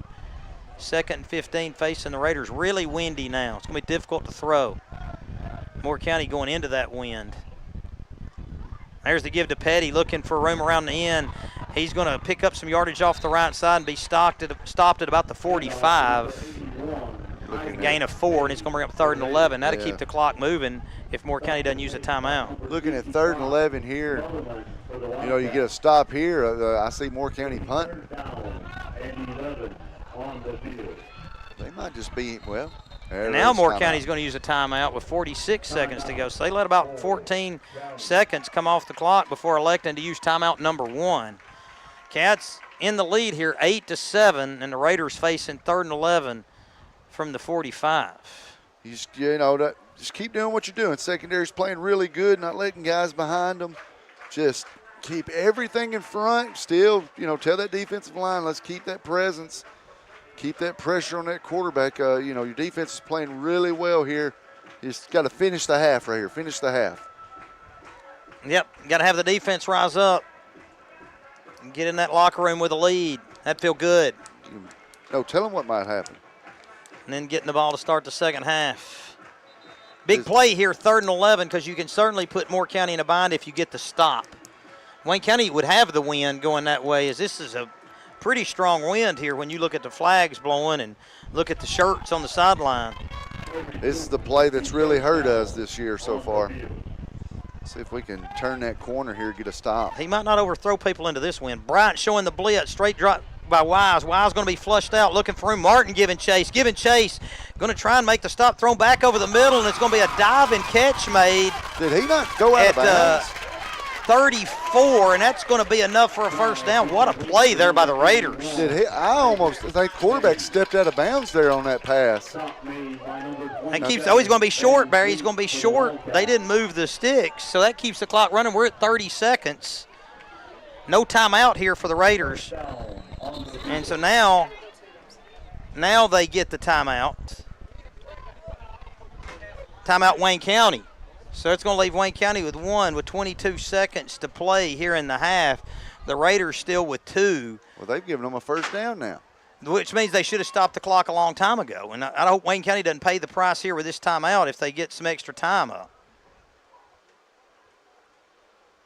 Well, if you're Moore County, that's what you got. Oh, yeah, if you're Moore County, you're wanting more time. But Drew, Drew on that play right there, on the pass play, Drew was looking at the official saying he stepped out. Man, it looked like he was out easily before he threw that ball. And our YouTube watchers will be able to know. Captain John's got the camera right here in front of me.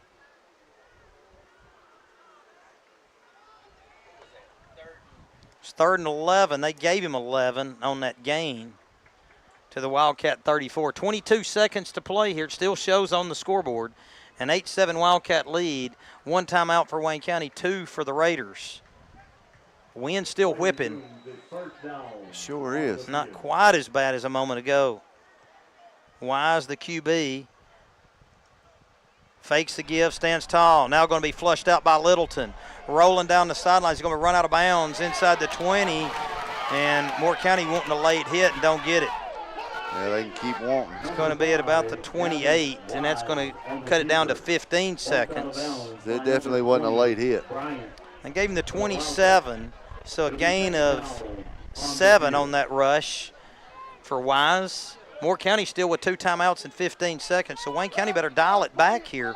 If you can make some stops in the field to play, it's going to be a tough field goal into this wind if you're apt to try it. Moore County goes empty. Wise. Brian on a blitz. He's free. He's in the backfield. He's going to make the stop back at the 35. Nice rush there by Dane Bryant. And they just had too much speed there for the offensive lineman of Moore County, and the Raiders will be forced to use a timeout here with 9 seconds to go. Woo! There again, sending the linebackers. Man, I love it. I love playing aggressive like this. This is fun to watch. Bryant needs a breather, I'm sure, as much as anybody else. What a play. So you got 9 seconds left. Moore County, they're not going to try to get in field goal range or anything like that. They're going to look for something deep here. You got to be real smart. Got to keep everything in front of you here. Moore County's out of timeouts, correct? No, they got one. That's right. They just called one, but they hadn't changed on the board yet. What is that? Not their third? We called the other one. That's right. We called the other one. So it should be 1 for Moore County, 1 for Wayne County. 9 seconds. Still going to be hard to get 2 plays in right here, especially if you drop back to pass. You are at home. Well, maybe we can hold him up for a second or two. Come on, defense. Ball's at the 34, 9 seconds to play here in the second quarter. It'll be 3rd down on the field. Wise in the shotgun, one back to his left. Straight back drop, looking to throw, going long, throwing up. And it's going to be intercepted there by Skelton. And Skelton's going to try and bring it out. And he's at the 5. The horn sounds to end the half, and Skelton finally reverses field and runs it out of bounds across the way to end the half. So Moore County went to the end zone. Skelton picks it off and runs the clock out on the return. And our score at halftime is Wayne County 8, Moore County 7. We'll be back with a quick recap of the first half after this break. You're listening to Wildcat Football on Big Oldies Radio.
for the Wildcat High School band of music. The band's 2024 show is entitled The Soul of Blue. We begin our show with Green Onion, the high energy soul hit from Memphis' own Stax Records by Booker T and the MGs in 1962. We continue with I Heard It Through the Grapevine from 1967 and Gladys Knight and the Fifth. 1966 gave us When a Man Loves a Woman from Percy Sledge, and we end with Great Song and Hit the Road, Jack. The brothers, the Filmmakers, Kevin Presley and Juan Del Pilon. Now here on the field and enjoy some Green Onions.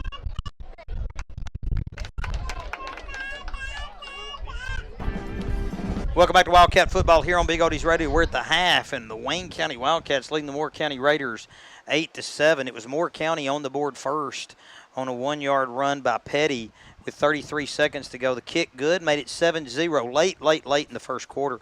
Wayne County answered on a 3-yard run by Drew Beavis at the 6:59 mark of the second quarter. Beavis added the 2-point conversion to give the Cats the lead. Some particulars for you, leading the way rushing-wise for Wayne County. Drew Beavis with 10 carries for 36 yards. Case Butler with 6 carries for 18. Kason Kausman with 3 carries for 6. And Sailor Skelton with 1 carry for 2. Through the air, Butler has completed 1 pass for 4 yards to Dane Bryant. And Beavis completed 1 pass to Dane Bryant for 16 yards.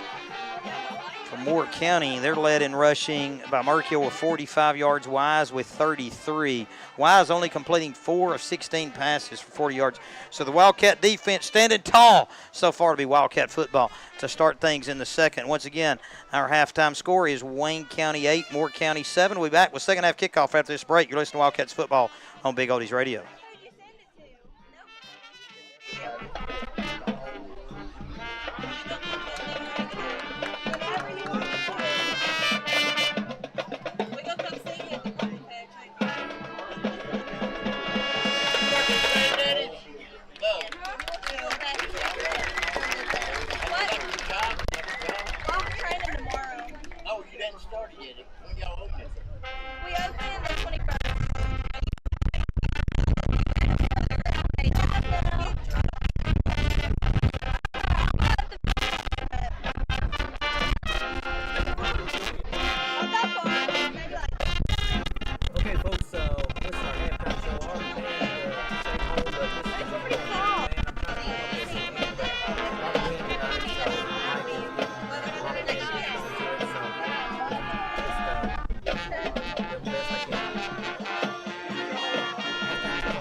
Ladies and gentlemen, a big round of applause for your Moore County Band of Spirit.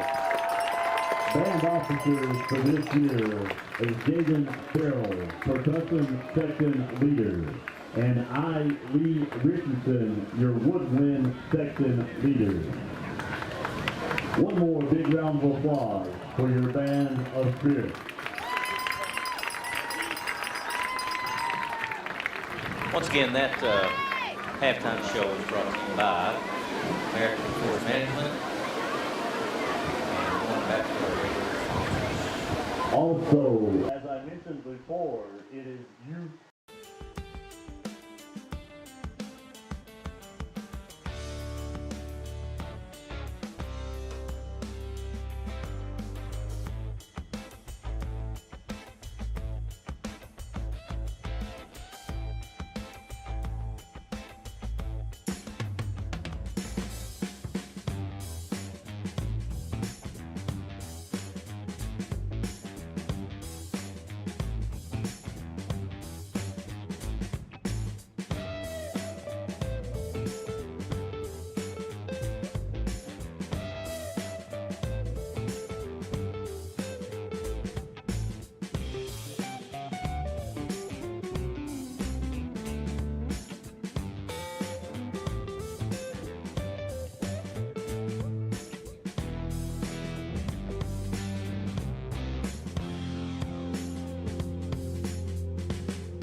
Welcome back to Wildcat Football here on Big Odie's Radio. We're at the half, and it's time for your halftime interview with Coach Willis, which is sponsored by your Woodman Life specialist, Timothy Barber, FIC. Call today, 931-215-4537. We're going to send it down to Emma, standing by with Coach Willis now. Yeah. So, Coach, you got to be pleased with your defense that second half. Their huge play at the end of the second quarter. Absolutely, absolutely. Defense is playing good right now. We got to keep that same energy and same momentum going right here in the second half. But yeah, it was a big stop right here to keep them out right there right before halftime. So that huge score right after that fake punt there really kept you guys in the game. It did. We saw the first couple of times that we ran the punt team, that we had what we wanted. We were just too far back to take a shot on it. We liked it right there, obviously. Got a big play out of it. All right, well, thank you, Coach. Good luck for the second half. Back to you guys. Our thanks to Emma, and our thanks to Coach Willis for the halftime interview, which has been sponsored by Timothy Barber, FIC, your financial protection and Woodman Life specialist, 931-215-4537. Start this half. Still got about 5 minutes to go here before we start the second half. Wayne County scoring there about midway through the second quarter and converting on the two-point conversion to take the 8-7 lead. The first lead for the Cats of the season happens to come up here in Lynchburg, Tennessee, Barry. Oh, man, what a half, talking to Coach Miles, Coach Briley. Man, it's hard to even keep these guys down. They're pumped up, ready to get out there and play themselves, I believe. So what a performance by that defense in the first half. Defense was unreal, and what a call on the fake punt. Right, you got to ride that momentum right here. Get a score here, I think, on this first possession. And, man, you want to talk about really, really putting Moore County in trouble. That put them in trouble. Come out and get a score here first drive. Whoever's keeping those defensive stats better be keeping an eye on number 20, Dane Bryant. He's all over.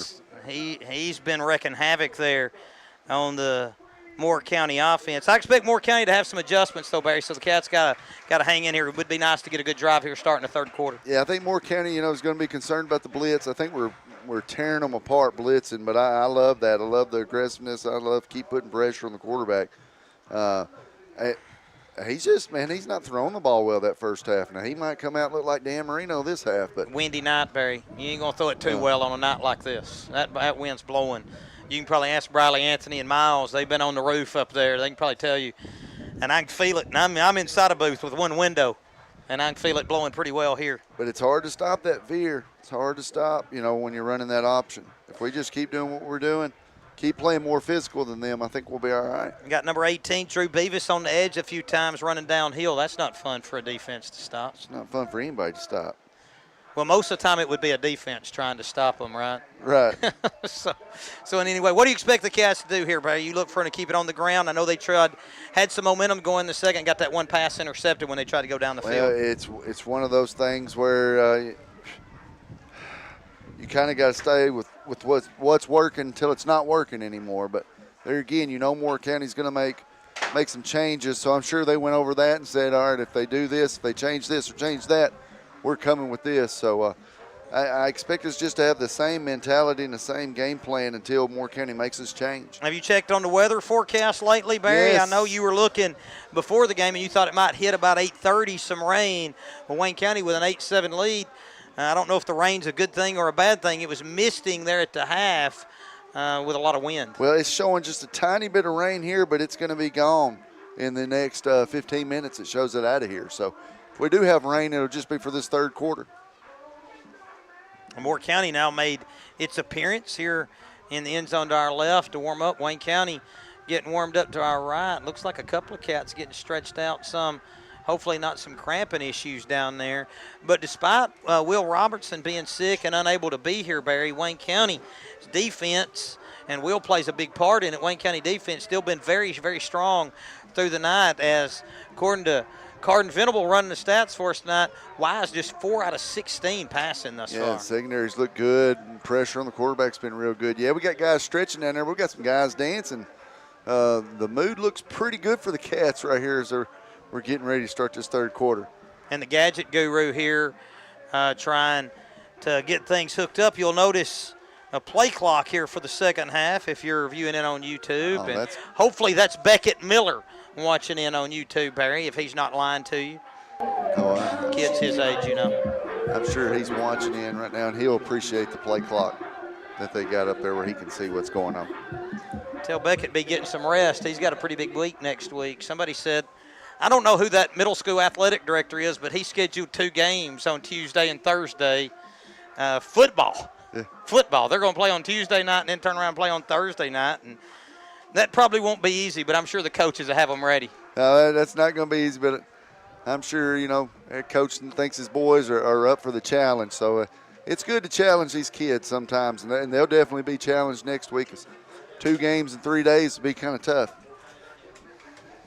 Well, Wayne County going to get the ball to start this half, Barry, and I think part of the thing that's going to play here is which direction are you going? The wind howling here from left to right. I mean, I don't know what that Cowboys kicker could make a field goal going this way from maybe 75, 80 yards. I mean, look at those flags there on that goalpost going that way. Well, not that we throw the ball a lot, but I think we want the wind with us fourth quarter just so it'll be against them the fourth quarter, and it'll hurt them with them being the ones that, you know, chunk the ball a little bit more than we do.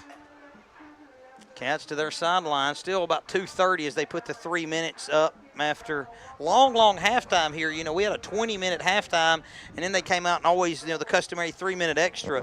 So a little bit longer halftime here in Lynchburg for this one. Well, quick first and second quarter, so why not? Let's just make halftime. I don't know if you heard Coach Willis, but he was talking with Emma, and Emma brought up the fake punt, and he said they had that look early and wanted to do it, but they were just too deep in their own end, and so he opted there for the second time, and that was a huge play keeping that drive alive, and that was the drive the Cats scored on. Yeah, so he kept that little nugget in his pocket then, and, man, he used it at the right time. Let's see if we keep it going here. Keep this momentum going. You know, you worry a little bit about, you know, the difference of having a lefty quarterback when you start changing the way the rolls are and the way the throws are. But this by far really the best the defense has played. I know that they held Summertown to just 7 points, which is what Moore County has now. But when you look at being able to get the team off the field, they've been much more efficient at getting Moore County off the field than they were Summertown, if you go back to week 2 in Waynesboro. Yeah, defense has played really well. And talking to a couple coaches here at halftime, kind of, you know, worried or maybe expecting an onside kick here to start this half. And very well could happen. And, man, imagine them onside kicking it and us getting it and having that great field position to start the third quarter. Well, if you know anybody with a headset, tell them put it on and tell them to be ready for an onside kick then, right? That's right. Thank you for your cooperation. Moore County to its sideline here, Barry. We're about ready to go. That was a fun first half. Let's hope the second half is just as fun. Now let's jump around. Yeah, House of Pain going to try and get it started here with jump around, and maybe the Cats would jump up and get down, Barry. That'd be nice, wouldn't it?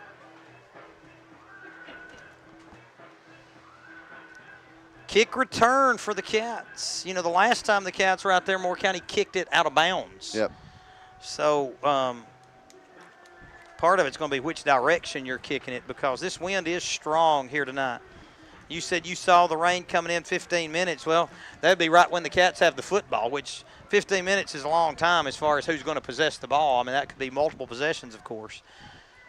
Well, it's just here for a couple minutes, too. It's not like it's going to set in or anything. I think that wind might be here a while, but not the rain. The wind's all right. It's the rain we're worried about. So the Cats will be going with the wind this quarter, Barry, if that answers your question. So Moore County will have the wind should it stay the same direction in the fourth. And if you'll recall, the Moore County touchdown came going with the wind. And if you'll recall, the Wayne County touchdown came going with the wind. So there must not be any Bob Seeger fans out there on the field then. Skelton and Castleman back deep to receive. And they're standing pretty far back there for a kick into this wind as they stand back near the 10. He's gonna get into it if he gets it up there and he gets that far. Gee, that's a 20-yard sprint to kick it. Good gosh. I'd be tired by the time I got up to it. And it kicks away down the middle, and Skelton going to field it in about the 15. Across the 20, cuts it to the outside, tries to stiff arm, tries to get free, darts up the sideline and pushed out of bounds near the 30. Pretty good return there by Saylor. A good kickoff. We'll see where they officially spot it down and the Cats are going offense. Yeah, good return right there. Surprised me they kicked it to him, but they did. Saylor made them pay for that right there. Big return. Not bad field position. They're going to put it at the 29. 1st and 10 for the Cats. Ball on the right hash. Cats moving left to right. Butler's gone the whole way at quarterback, as we've had a dual quarterback situation certainly the first 2 weeks, and even last week to some extent. You saw Beavis with some snaps in the throwing situation. Butler in the gun, 2 backs in front, high snap. He keeps off the right side, got some room, darts up the middle, crosses his way across the 35 and out to the 37. Give Case 8 on 1st down. It'll bring up 2nd and 2. Yeah, that defensive end's collapsing on that give right there, so Butler's just pulling it and hitting that edge right there and getting to the next level. Big pickup right there. Skelton to check out, Van Fleet in. 11:30 clock moves.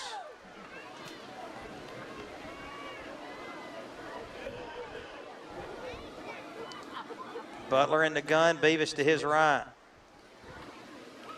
Fake, and Butler on a keep. He's got the 1st down as he leaps a defender and then lunges his way out to the 44.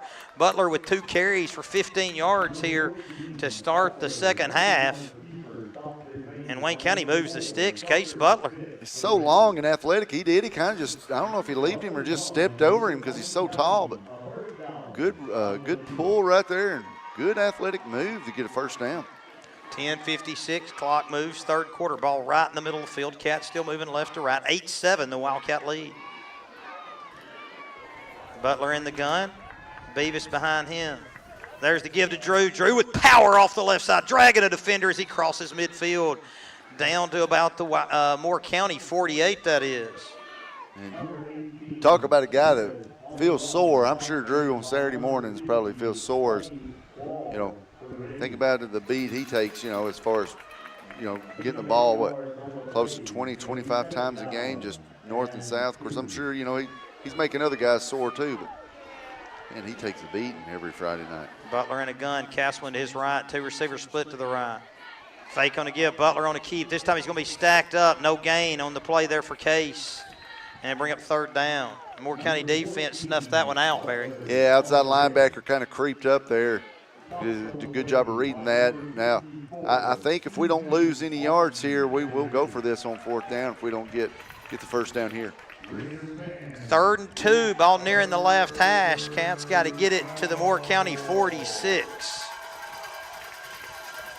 I give it to Drew here. I tell my offensive line, just give a little push here, and then I give it to Drew. Just let Drew see what he can get. 13-12 now on the play clock.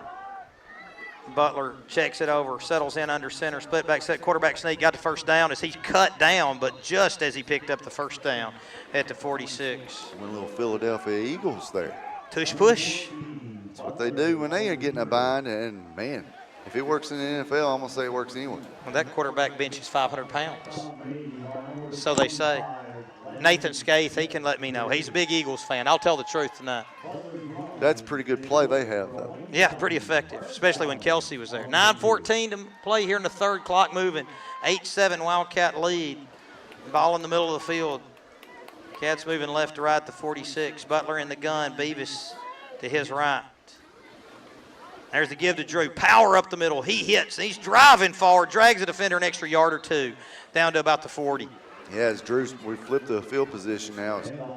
We're starting to inside the 40 of Moore County's territory. So, like what we're doing here, not rushing, not worried about anything, just playing our game and basically just running it down their throats. Castleman replacing Beavis. 7th play of the drive upcoming. 2nd and 4 from the Moore County 40. Butler from the shotgun. There's the give to Castleman. Dances his way off the left side. Tries to find some room. Not much there. Picks up 2, and it'll bring up 3rd and 2. Yeah, definitely 4-down territory here. Good play there. Got a couple, but hey, Coach Willis doing a good job on these calls right here. Just keep this going right here. Got a good pace going. 3rd and 2 facing the Cats from the Moore County 38 as we're nearing the 8-minute mark of the 3rd quarter. And the energy of that defensive line looks like it's gone. They don't have a lot of excitement. Staying in the gun, Barry. There's the give to Beavis. He's got the first down and just a tad more off the left side. They'll give him the 35. Yeah, I'm just, trying to read body language here. Moore County, they're moving a little slow right now, almost like they're shell-shocked a little bit. This is what Wayne County wanted. They wanted an opportunity, Barry, to where they could just grind it out. That's the type of team that Wayne County has, especially missing one of the main weapons in Robertson tonight. Right. 7:27 clock moves in the third. Wayne County in front 8-7. Butler in the gun, Beavis to his left. A couple of backs up in front. There's the give to Drew. He's in trouble in the backfield. Moore County sold out that time, and Wayne County went backwards for 5 yards to the 40-yard line. Yeah, I think that's the first read I've seen Butler, maybe miss right there. Boys, they were really shooting that outside there to stop Drew. But, tough play regardless. Give Moore County credit for stopping that one. 2nd and 15. Let's see if Wayne County can reach down and pick this one up. Need a big play here at some point to get the 15. Moore County stacking that box, Barry. Oh, they're stacking it. Yeah, that. Van Fleet going to split out wide left. Taylor will match him. Butler. There's the fake on the give to Skelton on the keep up the left side, and he's going to be stopped after a 4-yard gain. It'll bring up 3rd and 11. Boy, when you say stack it, they're going man-to-man on the outside there. They're even creeping that safety up almost in the box. 3rd and 11 for the Cat offense from the Moore County 36. Maybe run a little slant route here. I think you can get the middle of the field, them creeping guys up. Castleman in for Beavis.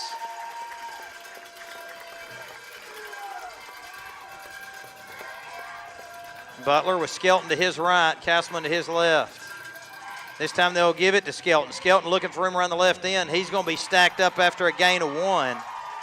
And it's going to bring up 4th and 10. That was the 11th play of the drive as the Cats have eaten up over half this quarter, but face a 4th and 10 from the Moore County 35. See where they're going to put it to 35, but that guy on the down marker, he hadn't quite caught on yet. Now he does. 5.5 to play. You got a 4th and 10 here. I throw this ball up. What have you got to lose? Chances of running 110 yards, are not the best. Throw an interception and you make the play there, it's as good as a punt. Long time here, Barry. You don't want to take a timeout. If you get a delay, you just got to punt to me. 15 seconds. That might be what Coach Willis is doing. They're never going to get this off. 10 seconds, 9 seconds. I throw it Will up. they come quick? Maybe. Maybe they're going to catch them off guard. 5 seconds. And they did take the timeout. So that's a tough timeout to take on 4th and 10, Barry. Yeah, very tough. I'm almost like you. I'd almost take the penalty, back you up 5, and then punt it. Because you got this big-time wind against Moore County. If you could back them up, you had a chance. But you're in Moore County territory. You want to take advantage. You've run 11 plays, and you've taken 7 minutes and 1 second off the clock as the clock shows 4:59. You just hate to have to spend a timeout there in the second half. Yeah, timeouts become precious, in the fourth quarter in a close game. But who knows? Maybe we've been working on something for, just this situation right here, and it works for us. Big play right here, make a big play. Cats still talking it over there in the huddle. Ball on left hash at the 35.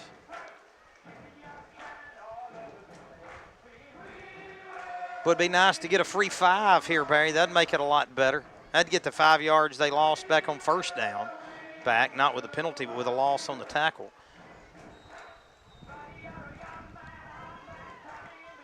Wayne County now going to re-huddle. They had broken the huddle and now going to gather again. They split Skelton out wide left. He's going to get press coverage. Fake on the give, looking to throw. Out of the backfield, they're going to throw the back shoulder to Bryant, and it's incomplete. He was triple covered, and that'll turn it over on downs. Yeah, he was triple covered, and Skelton was double covered. They were really being physical with Saylor down the left sideline. Of course, rules a little bit different in high school than they are in different levels. Moore County a takeover, Barry, on the 35 with 4:56 to play in the third after stopping the Cats on downs. We'll see if there's some changes that have been made there. See if our defense can keep it going. Wise in the shotgun. There's the give to Mercule. He's going to be stacked up for a small gain. It'll bring up maybe 2nd and 7. Actually, that was Petty on the carry. Defensive line still standing strong right there. And that's who they started with. They started with Petty, in the backfield, Barry, and he got a couple of decent runs, but it was Mercule who made the runs that led to the touchdown. Yeah, Mercule had the 2 big, huge runs that basically gave him that opportunity to score that touchdown. 20 seconds. Moore County's already at the line. Shotgun formation for Wise. Blocking back up in front. Pistol formation behind. Bryant and Mason Moore dancing around showing blitzes from different gaps. There's the give up the middle and breaking tackles. There's Petty and holding on and making the stops. Ullman had to go for a gain of 6, and it'll bring up 3rd and 1. Yeah, Moore County won that battle right there on the offensive line. They got a good push right there and a good hold there for the running back. Hayden Horner going to check in on defense. I don't know what the Moore County, they got a good game. I don't know what they're mad at the officials there for. 3:40 clock moves. 3rd and 1 facing the Raiders. Quarterback Power up the middle. He's going to be stacked up. Ooh, ball. It's free in the backfield. Let's go. Wayne County going to get it. And let's see if they give it to them. Are they going to blow it dead or are they going to give it to the Cats back at the 40? What's the signal here? White hat, umpire going to talk. It's either going to be a 1st down for Moore County or Wayne County ball at the 40. There wasn't no whistle. They were kind of letting him play because I don't think he had the He was trying to push for the 1st down. They're still talking it over. What's going to happen here? Still talking over. They still got the ball spotted back at the 41. They're going to come over and talk to Moore County. I mean, why? Make the call. They don't need Wayne to come County over recovered it at the Moore County 41. The Cats are signaling their ball. Mason Moore acting like it's going to go against the Cats. I mean, there's no need to come over here and talk He's to the hearing coach. the officials talk. And they're going to, what are they going to do here? The umpire's holding the ball in his hand at the 41. He's going to walk it back to the original line of scrimmage and make it 4th and 1. Are you serious? They had to have ruled progress stopped. Well, you'd blow a whistle then. Because they were letting him get pushed to try to get the 1st down. Man. 3:30 clock moves. Moore County in the shotgun. There's the snap. There's the give. Petty free, and he's going to have the 1st down. Ullman saves what could have been a huge gain coming up from the safety spot to make the tackle at the 48. Boy, that hurts right there. Referee's going to swallow a whistle trying to get him a 1st down, and then when he fumbles, they want to go back and say he was down. Man, I don't like that at all. Ball at the 48. 1st down on the carry there by Moore County's Petty. 3 minutes even here on the clock. Moore County still looking to the sideline here. 1st and 10 for the Raiders from their own 48. Pistol formation. Receiver right, left, blocking back, shifting around up front. There's the snap. There's the give to Petty. This time he's hit hard and dropped. And coming in there, a couple of Wildcats off the side. I believe that was Hayden Horner coming in making the hit. And Horner getting up, just looking over at the sidelines, getting excited. This defense is playing with an attitude tonight. 1 yard gain there off the right side makes it 2nd and 9. 2:20 and the clock continues to move. Moore County being real deliberate here. Coming to the line of scrimmage. And Wise in the shotgun. 1 back behind him. Going to go straight back, drop, look to throw. Looking for the hitch at too high there and incomplete. Oh, no. And it's going to bring up 2nd and 9, the flag in the backfield. Yeah, it's going to be a late hit on the quarterback. Going to be roughing the passer. We hit him a little late. And that'll give the Raiders a 1st down. As that'll move it into Wildcat territory to 36. There we go. Sometimes we just can't get out of our own way. We got to step up and fix that right here. 1:57 remains here in the 3rd.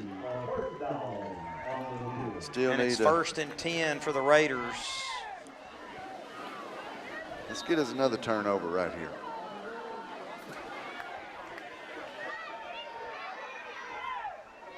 Wise in the shotgun. High snap. They're going to run the give here to the left side. Petty trying to cut it up. He's going to be cut down after a short gain there off the left side. They'll give him yardage down to the 32. Gain of 4, and they bring up 2nd and 6. Yeah, Moore County, I don't think they want to throw the ball tonight. It's a tough night to throw. Caden Mitchell checking back in, Barry up front as the Cats shift some defensive linemen. Mitchell in for Horner. You put them in that 2nd and long, they got to throw it. 2nd and 6. There's the give to Petty again off the left side. Breaking tackles, falling forward. He'll get close to another first down, but be just a little shy there off the left side. That's a good tackle. If we don't get that tackle there, he's got a lot of room to run. It's going to be 3rd and 1 again, Barry. 1 minute to play here in the 3rd. Cats still in front 8-7. Just the 2nd possession here of the 2nd half. And we're less than a minute to play here in the 3rd. Wise with Petty to his left. Takes the snap. There's the give to Petty. Strung out. He's going to dive forward, and I believe he's going to have just enough for a first down with that 2nd effort. Yeah. And that's going to move the sticks. Yeah, you're right. He kind of just fell forward there and got enough for the first down. Not by much, but he got enough. So they need defense right here to kind of make a stand right here. Big, big stops. They're getting close to that red zone. Ben Thompson in there defensively. There in the middle. Moore County, now the wind's kind of starting to die down as it's going to shift to the 4th quarter. Wise in the gun, Petty behind him. There's the give to Petty, looking for him around the left side and hanging on. Now breaking tackles inside the 20, and Petty's going to score. He just stayed on his feet and took it all the way. Breaking tackles, the last one at the 20, and that gives the Raiders a 13-8 lead. Yeah, we kind of had him kind of wrapped up once there, and he, like you said, Dave, stayed on his feet, kept churning and turning those feet, and broke loose, got a touchdown.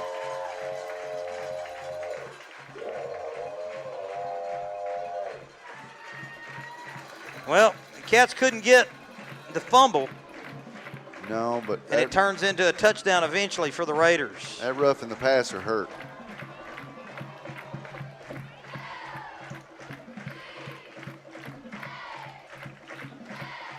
And here comes Ross on to attempt the PAT. There's the snap, there's the hold, the kick's up, and it is good. And so it's a 14-8 Moore County lead as the Raiders go 65 yards, 10 plays, take 4 minutes and 53 seconds off the clock. We got 3 seconds exactly to play here in the 3rd. Moore County now in front 14-8. You know, you and I were talking off air during halftime. We were thinking the Cats would have to score one more to win. And, you know, that very well might be the case right here. You score a touchdown and get the 2-point conversion and, you know, get out of here with a win, big win. Yeah. You're exactly right, Barry. And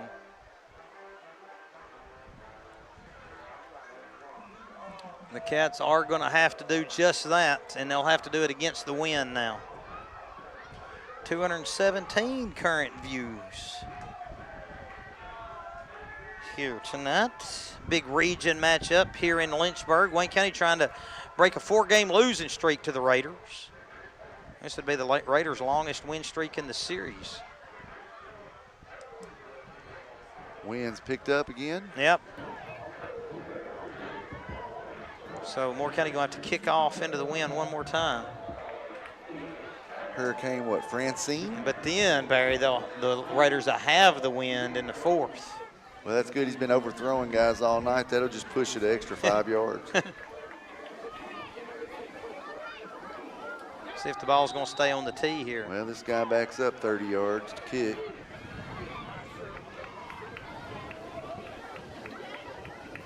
Strolls to it, boots it off the right side. Fair catch called there by Van Fleet at the 27. All right, here we go. Not bad field position. It's time to get it.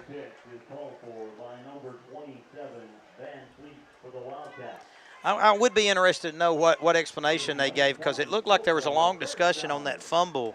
So they weren't clear initially as to what was going on. They had to make a decision on something. Well, we've seen some crazy calls, middle school and high school, Dave. Ball on the left hash, 1st and 10. for the Cats. Butler under gun. There's the give to Beavis. Beavis hit, and ball's free, and Moore County recovers. So they'll get a fumble there to start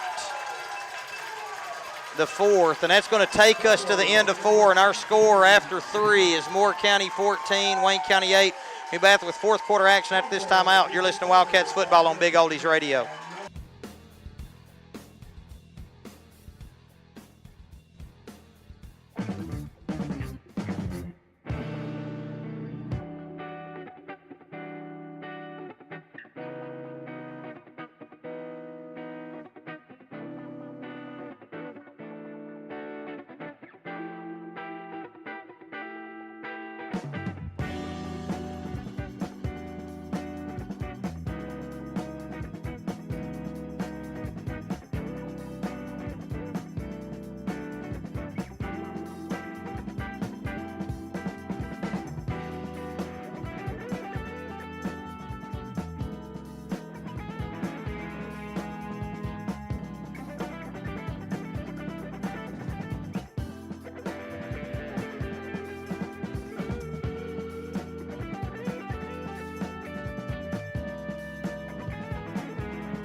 We're at the start of the fourth. It's Moore County 14, Wayne County 8. Moore County taking over after the Wildcat fumble. So Wayne County ran one play after the Moore County touchdown. Now the defense got to come right back out.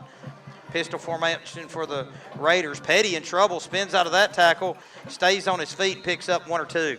Yeah, good job, defense. We've got to lean on them right here, see if they can get us a stop. You need a stop here. They're up 6. They got a guy can kick one in. Field goal does you no good. That'll put it at 2 scores. We need a stop, turnover, something. 11:33, clock continuing to move here now in the fourth. Wise in the gun. Snap looking to throw. Flag flies in as the receiver makes the catch, and running out of the grass with the Wildcat defenders and into the end zone is Brantley Hill on the catch. Drew saying it's coming back. We got a flag back here in the 2 of them in the Moore County backfield. Yeah, you got Beavis is pointing that it's coming back, not to worry. False start. It's illegal formation, I think. They would have stopped the play if it would have been a false start. I heard the guy announce false start over the intercom, but they, for whatever reason, Barry, they give the same signal for them. But that's going to move it back to the 30 on the illegal formation. And so now it's going to be 2nd and 13 facing the Raiders. There we go. Put them behind the chains. That's what we need.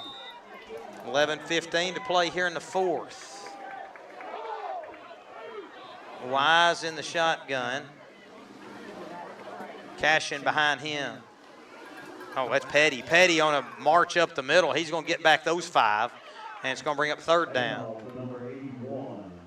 We got about 3rd and 9 we're looking at. 3rd and 8 probably. I think they started at the 27. They spotted at the 25. Mitchell going to check out. Warner back in. Wayne County got to be stout here. 10:50, clock moves, 4th quarter. 3rd and 8 facing the Raiders. Wise in the shotgun. Petty behind him. Looking to throw. Got the pass complete here at the 20, and then making a man miss down the sidelines, and he's going to score a touchdown. Now they're going to say he stepped out, Barry, at the 10. Boy, had him wrapped up, just couldn't bring him down there. So it's going to be 1st and goal for the Raiders as they convert on just a little stop route there, Barry. Yeah, man, we got to make tackles. Called a break, he stepped out of bounds. We still got a chance here to stop it. So 14-8 to Raider lead, 10:33 to play in the fourth. And now, what we got here? Looks like somebody here from the Raider faithful here along the sideline. I don't know what's going to happen here is. Yeah, what's going Got on? a discussion here between the officials. Now we're going to go talk to the head coach. And somebody might be leaving the premises here. 10:33 to play in the fourth, 14-8 Moore County. It's first and goal currently from the Wildcat 10 for the Raiders.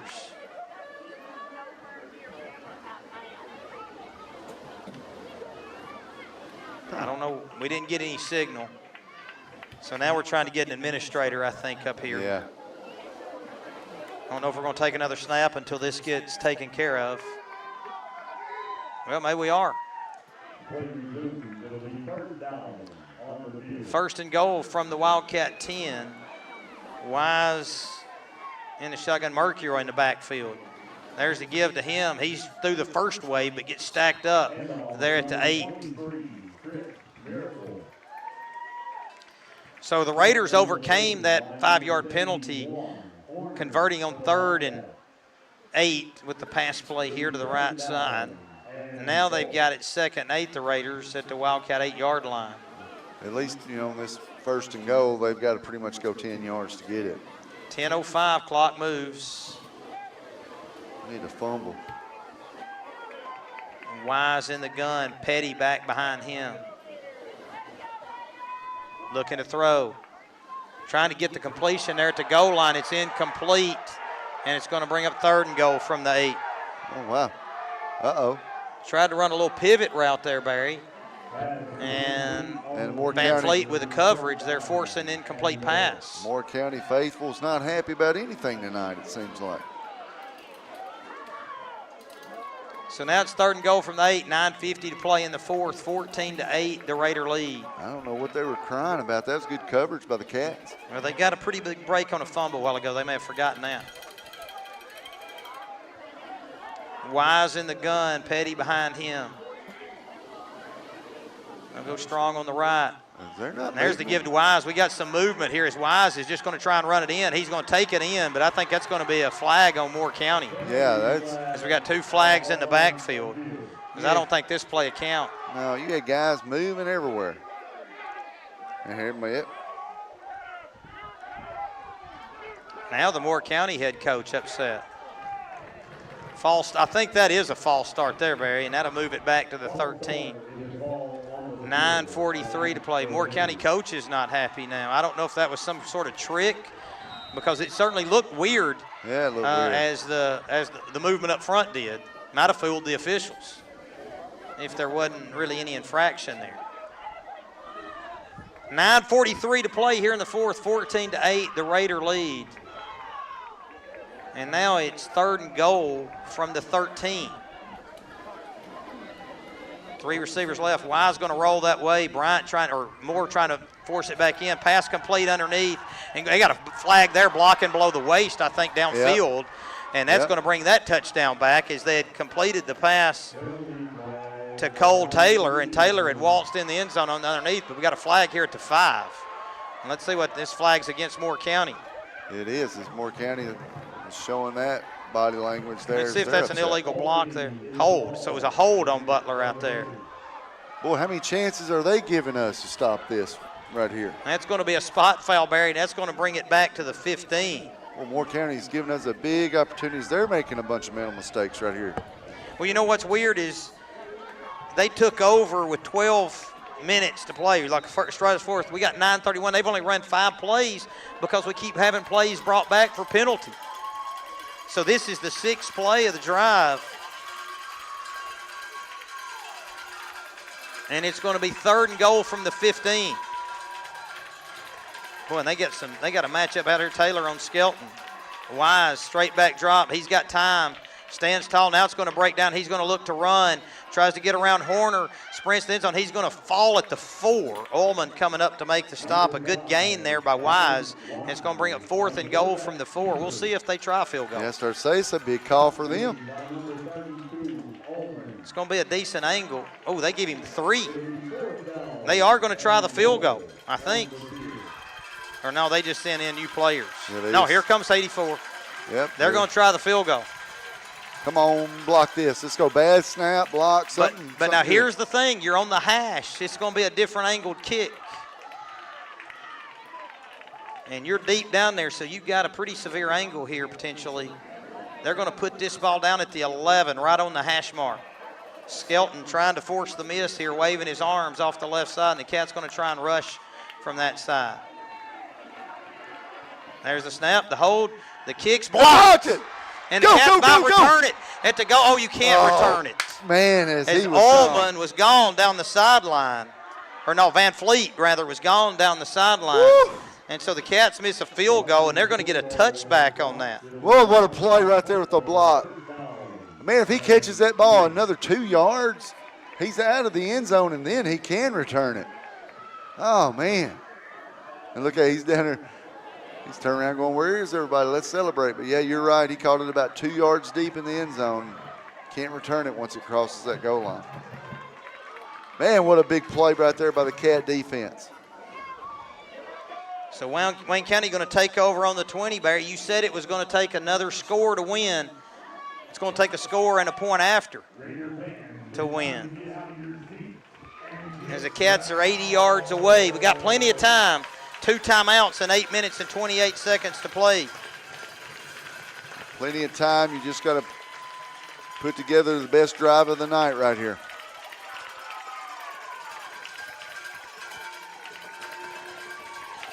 There's the give off the left side, powering it out near the 25 is Drew Beavis. A gain of 4.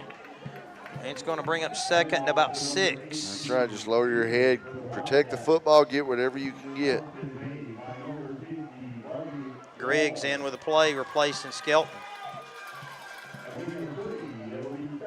You almost wish we had like a checkoff play for when Sailor's out there on the outside and they're creeping those safeties up, and you know you got one-on-one. There's the give to Beavis again. He's going to barrel his way forward, and he's going to move it out to about the 28.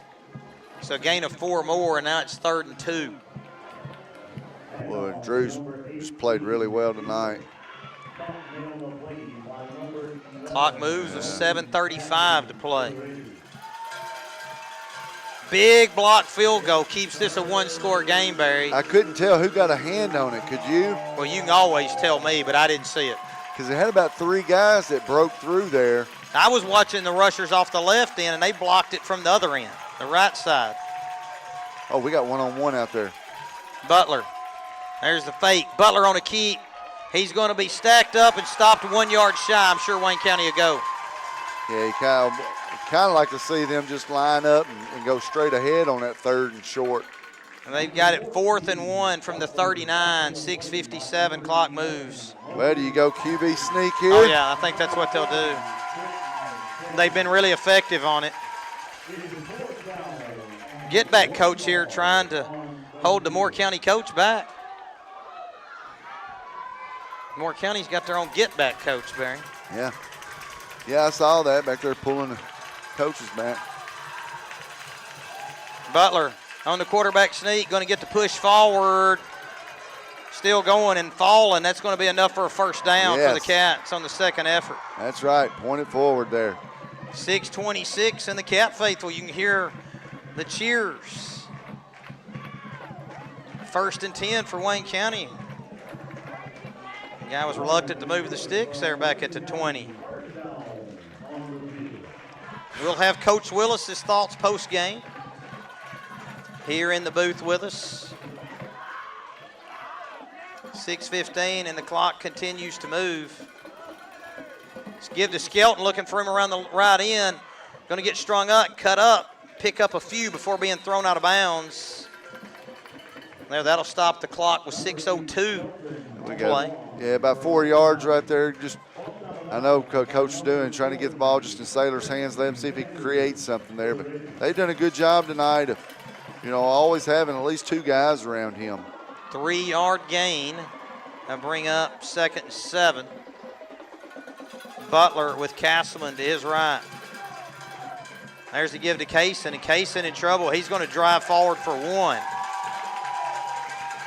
Big 3rd down here. As it's going to be 3rd and 6. Big 3rd down. 5:47, clock continues to move. We're right in the middle of the field.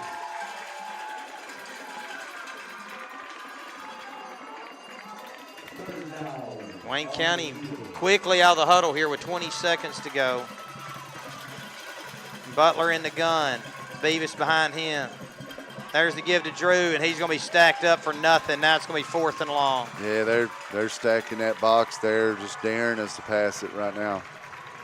4th and 7 as Beavis loses one. And looks like Coach Willis content to go for it here, as you don't know if you're going to get it back. Just 2 timeouts in 5 minutes. And if you did get it back, you might not have enough time to go. Well, we're taking our time. We're going to take a timeout here. Here with 5:01 to play. I think now that you called a timeout, you pretty much got to go. Yeah, you have to. Because you only have 1 timeout left. It's tough to take a timeout and then punt. 5 yards, if you're going to punt, it's not tremendously valuable. Yeah, it comes back to that timeout we had to take early in the third. Those timeouts, these tight ball games, they're just precious. I looked over here on YouTube and I saw that Class 85 ad. I'm trying to think of any Class 85 grads that I know. Lynn Warren, I believe, was one. I don't know if John D. Rockefeller was in there or not. I was 5 years old, so I don't remember. You weren't even in Waynesboro at the time. No. You were somewhere else. 5:01 to play here in the 4th. And it's 14-8. Huge play here for the Cats. Can the Cats get a first down? This is a must, Barry. Straight back drop. Going to throw the middle screen. It's there. Dane Bryant on the catch. He's got the first down a little bit more. Boy, if he could have got a block there, Barry, he had more down the sideline. The middle screen to Bryant converts the first down out to the 47. I love the call by Willis. He knows Moore County's going to rush passer, and he knows they're going to drop guys off deep. Man, what a play right there to run the screen. Beautiful. As I know, J.K. messaged me, said he wanted to see a Tom Brady finish right here because he's such a Brady fan. So I know he was happy to see that too. 4:40 to play here in the 4th. He likes his announcer, huh? He loves Brady. 1st and 10. There's the give to Beavis with some room off the right side. It closes quickly, and he's stacked up at midfield. Boy, no. Well, I'll tell you what, if Dane could have got one more block, there was nobody here. Give credit to Moore County for making that stop at the 47. Yeah, that was a good tackle.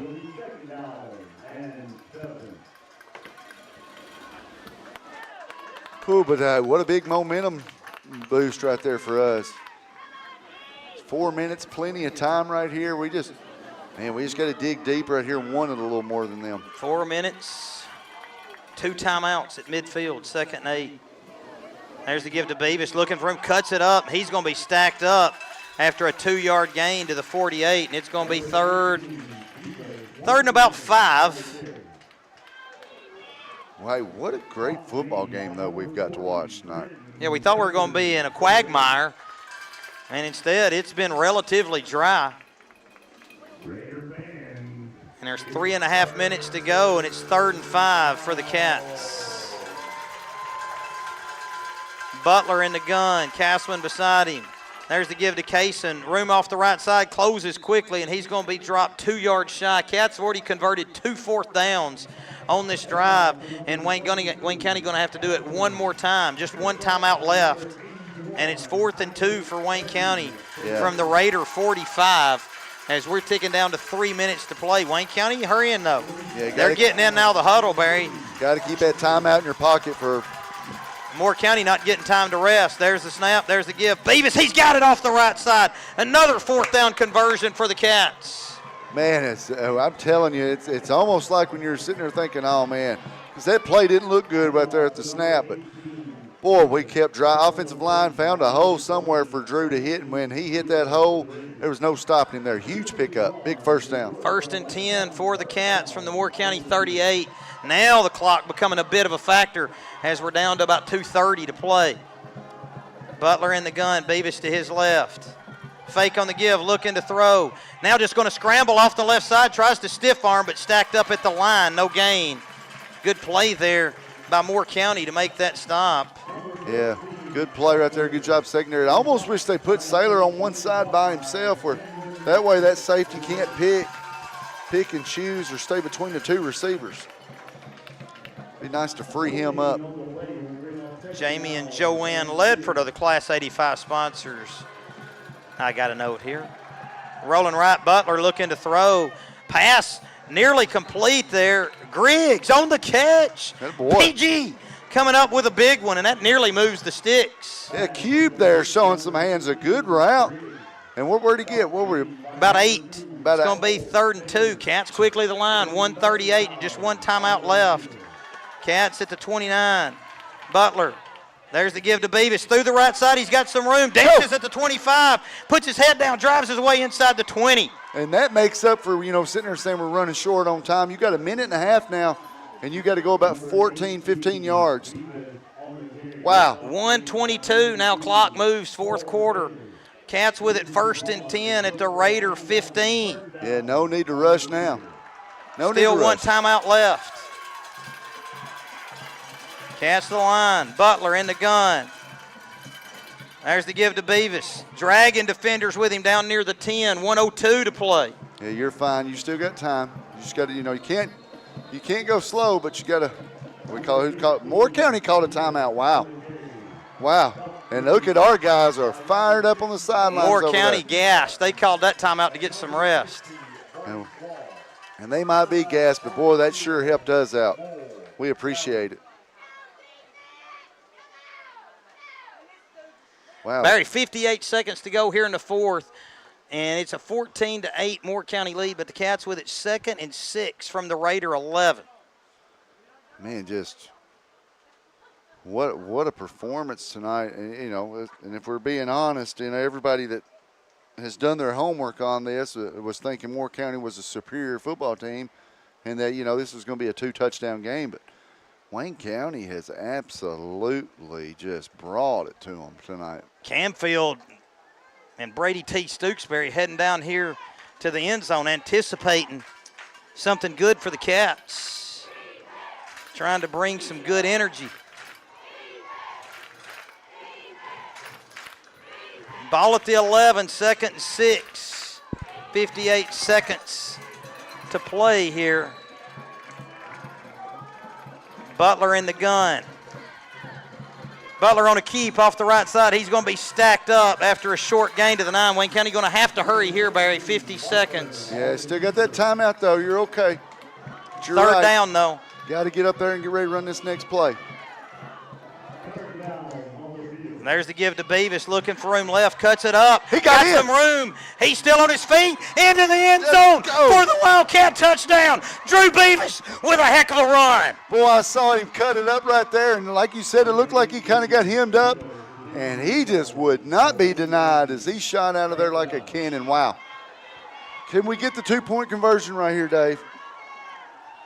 Well, you got to. That's the only choice you got. To win this game. You could win it in overtime, I suppose. 35 seconds to go. You got a timeout here, so if you get against the play clock, you certainly can use your timeout. Yeah, and that's as what they didn't Coach have to use Willis one there. That's what he needs to do. He needs to call it. There's 10 seconds. Let's see. Maybe he likes the setup. Still got time. Split back set. 6 seconds on the play clock. Butler under center. 5. And now we got a false start on the Cats. Holy cow, Barry. They go 18 plays, 80 yards. Here's where you call a timeout. 7:53. And Barry, that touchdown is brought to you by People's Bank. Our name has said it all since 1890.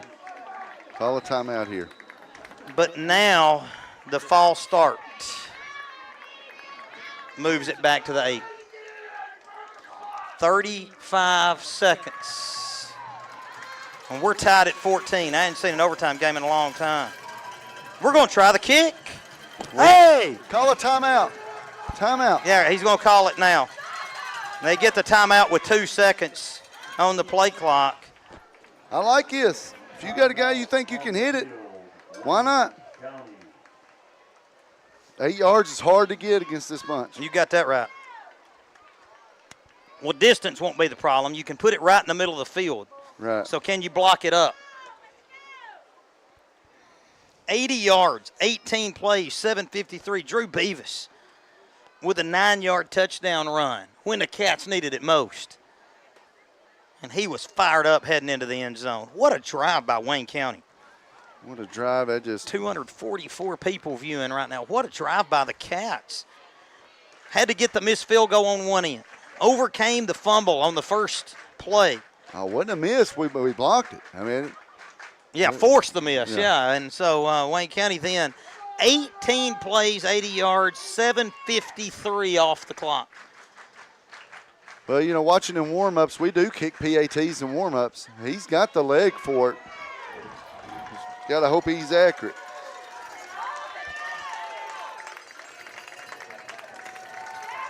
They're going to put it down at the 15.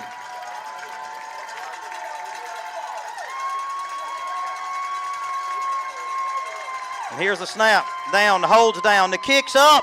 Bang! He drilled it! Casey Hunt gives the Cats a 15-14 lead. Here with 35 seconds to go. How about Coach Willis calling for the PAT and Casey Hunt lacing it right through the uprights. Woo! And I tell you what, getting that play call in might have been, or the false start might have been a blessing in disguise right there. I do not think he goes for a PAT if it's on the 3. Wow, talk about having some trust right there in the kicker. Guy hasn't even attempted one all year, and you're going to put him in a spot like that, and what does he do? Right down the middle. Let's go, Cats. That would have been good from way back as Hunt drilled that. Let's go. Hadn't tried one all year. Man, that gave me chills. And Wayne County's come on the road to take a 15-14 lead here with 35 seconds to go. Now your special teams. Got to come up big here. Got to come up big here. I don't think I'm 35 seconds can be a long time. Do you take a chance and kick it deep and see what happens? Well, it's just what you got confidence in. Coach Blackwell over there, he knows his special teams unit better than anybody, of course. Because you kind of don't want to give it to them at the 40 to start with a fair catch and you know, no time off the clock because it doesn't start till they catch it. Well, you can pooch if you can pooch it back to about the 30 to where they've got it, because he's got that real high kick.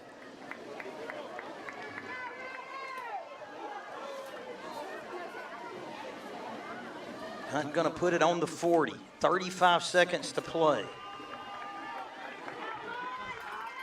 Moore County going to look for a big play here, special teams, and they got the players to do it. As we've seen some speedy guys there with the powder blue uniforms. Come on, Cats.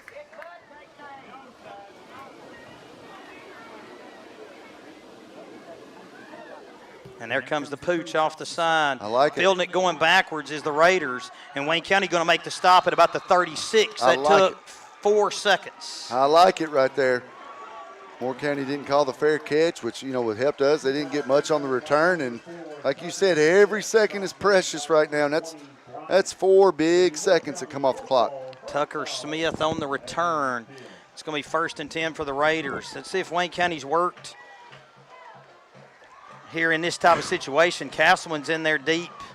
And Wayne County's just got to keep it all in front. All in front. I still like to see us send a linebacker maybe. Butler back.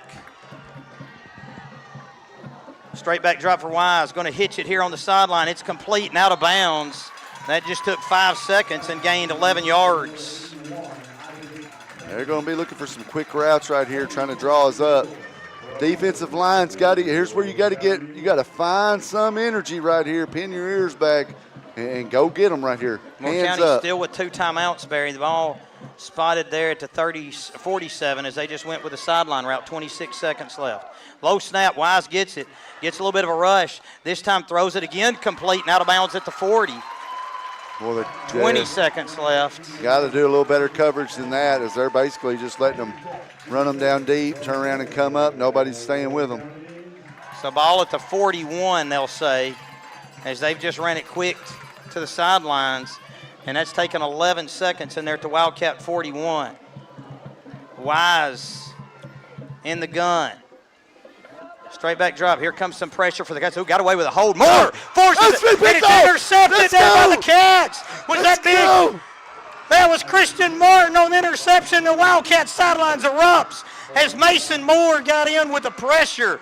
And it was Christian Martin with the INT. And I think I just saw Coach Willis high step over there on the sidelines. Let's go, Cats. Let's go. Woo! So that drive stops at the 45. Woo, what a play. And the Cats are going to come out of here if they can just take a snap with a win here. Whew, I can't even sit down anymore. Wow. All right, get the snap off. They got 2 timeouts. And there's a knee quick. Are they going to take a timeout? They're not. They're not. Let's They're go, going Cats. to let it end. And Barry, that is our ball game. Our final score tonight, Wayne County 15, Moore County 14. Make sure you stay with us for the postgame show as Coach Willis will be with us here in the booth. We'll also get a look at next week's Wildcats game right after this time out. You're listening to Wildcats football on Big Oldies Radio.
Tell him how to get up here. Welcome back to Wildcat football here on Big Oldies Radio. We're at Moore County High School in the site of a Wildcat win, 15-14, as Wayne County went 80 yards in 18 plays, took 7:53 off the clock, capped on the run by Drew Beavis, and into PAT by Casey Hunt to get the win. Barry, you got a player of the game for us. Oh, yeah, I got a player of the game. I wish I could give it to the whole team, but, Drew Beavis tonight just played exceptional. What a game by him. Hey, what a game by the Cats. I mean, that was awesome right there. That was unbelievable. What a fun game. How about the Wildcat coaches? Well, Man. I mean, every time you had to make a call, you rolled a 7 tonight. I mean, that was pretty good stuff there for the Cats. And this bus trip home is going to be a happy ride home. I mean, a lot of people making plays. Mason Moore with a couple of big plays defensively, forcing the last turnover as Wayne County comes away out of here with this win. Joining us now in the booth, Coach Derek Willis. Coach, man, that's got to feel really good. Holy cow. Coming out here and pulling that. What a drive there at the end. Yeah, that was huge. I couldn't be more proud of the guys, man. They fought all the way to the end. Had to fight through a little bit of adversity again tonight. But, man, what a game. Well, you go 80 yards. You took over with 8:28. You go 80 yards in 7 minutes and 53 seconds, capped with the run by Beavis. I mean, that drive ties it up. That was awesome. But then you get the false start, and what guts to go for the PAT, man. That's awesome. I mean, we've been a 2-point conversion team thus far this year. But, he's kind of thinking right there, we go for the win right there, especially being backed up. We'd feel good going for 2 if we still up at the 3. But being backed up, we thought we'd give him a shot. If not, go to overtime. Man, and he laced it. I He mean, that did. thing was spanked He right did. there, and that would have been good for a long way. Then, defensively, I'm getting nervous up here. I'm sure you are over there. And Mason Moore made a couple of big plays for you tonight. He did. Seven stepped up tonight. He's a really good football player. This is his first year starting in there, so I mean, he's getting better every game with experience. You came over, you got the turnover there after Moore County had taken the lead. You fumbled. That could have been a moment to hang your head. It could have But been. you stiffened. You got the block field goal and went from there. Yeah, absolutely. Another big play down here blocking the field goal, because that'd be a difference in the game right there, especially with us lacking in the passing game a little bit tonight. A big play with Case Butler hitting Griggs over there on the out route. So that was big for us, and then, like you said, we was able to capitalize on the runs. Another big one, the screen pass, the middle screen there to Bryant on the middle. What a call there after the timeout. Right, yeah, that was something we just put in this week. I got to give props to Coach Heupel on that one. They ran it this last week, and I was like, well, you run that formation, we can do that. But yeah, we did it. And we've been kind of saving it. I was a little iffy in that one, but it definitely paid off for us. And of course, you had to go for it there, and I thought those were huge. How good does it feel to, at the end of the game, it's always seemingly we've been talking about just to play here or play there. Now it's Moore County walking off feeling that way absolutely, tonight. absolutely. And this is a tough place to come and play anytime. But, definitely coming over here, and, I'm sure thought they were the better team. We try to tell our guys, the whole time that, we're a few plays away from, being the same place they're in as far as records. Props to them. They're a good football team, good game. But I couldn't be more proud of our guys. You just pushed the ball up and down the field all night. You went the whole way with Case Butler. You talked about the last drive. He came up with 2 big pass plays. But Drew Beavis, I look down here, and he was a workhorse, carried the ball 23 times tonight. Absolutely. You got to love a kid like Drew Beavis. He's not a kid that's ever going to lay down. He's going to battle for you all night, play both ways. And get some tough, hard yardage in between the tackles. One last thing, how about that defense? I mean, they were just so good all night long. Defense did an awesome job tonight. Hey, Coach Willis, go enjoy this one, man. Appreciate it. That's Thank awesome. you. That's awesome. All right, I'm going to run through some stats here before I close this thing out. Drew Beavis rushes 23 times for 88 yards. He scores the 2 touchdowns. Case Butler with 16 rushes for 48. Kason Castleman with 6 carries for 13. Sailor Skelton with 3 carries for 5. Butler completes 3 passes for 37 yards, and Drew Beavis completes 1 for 12 on the fake punt. Moore County led in rushing by Petty with 13 rushes for 67. Wise with 9 carries for 50, and Mercule with 7 carries for 42. Wise completes 7 of 22 passes for 72 yards, and Wayne County coming out on front of this thing, 14-13. That's our final score. Wayne County 15 rather. Wayne County 15, Moore County 14. Our final score, and we'd like to thank Cameron and David Lowe back in the studio. Cardin Venable on the stats. Emma Bryant with the sideline interviews. Coach Willis for joining us in the booth. And John Harper on the YouTube side of things. I'm David Hastings with Barry Miller. Join us next week as the Wildcats will host McEwen on September the 20th. Pregame show begin at 6:40 on Big Odie's Radio and WCHS Sports on YouTube.com.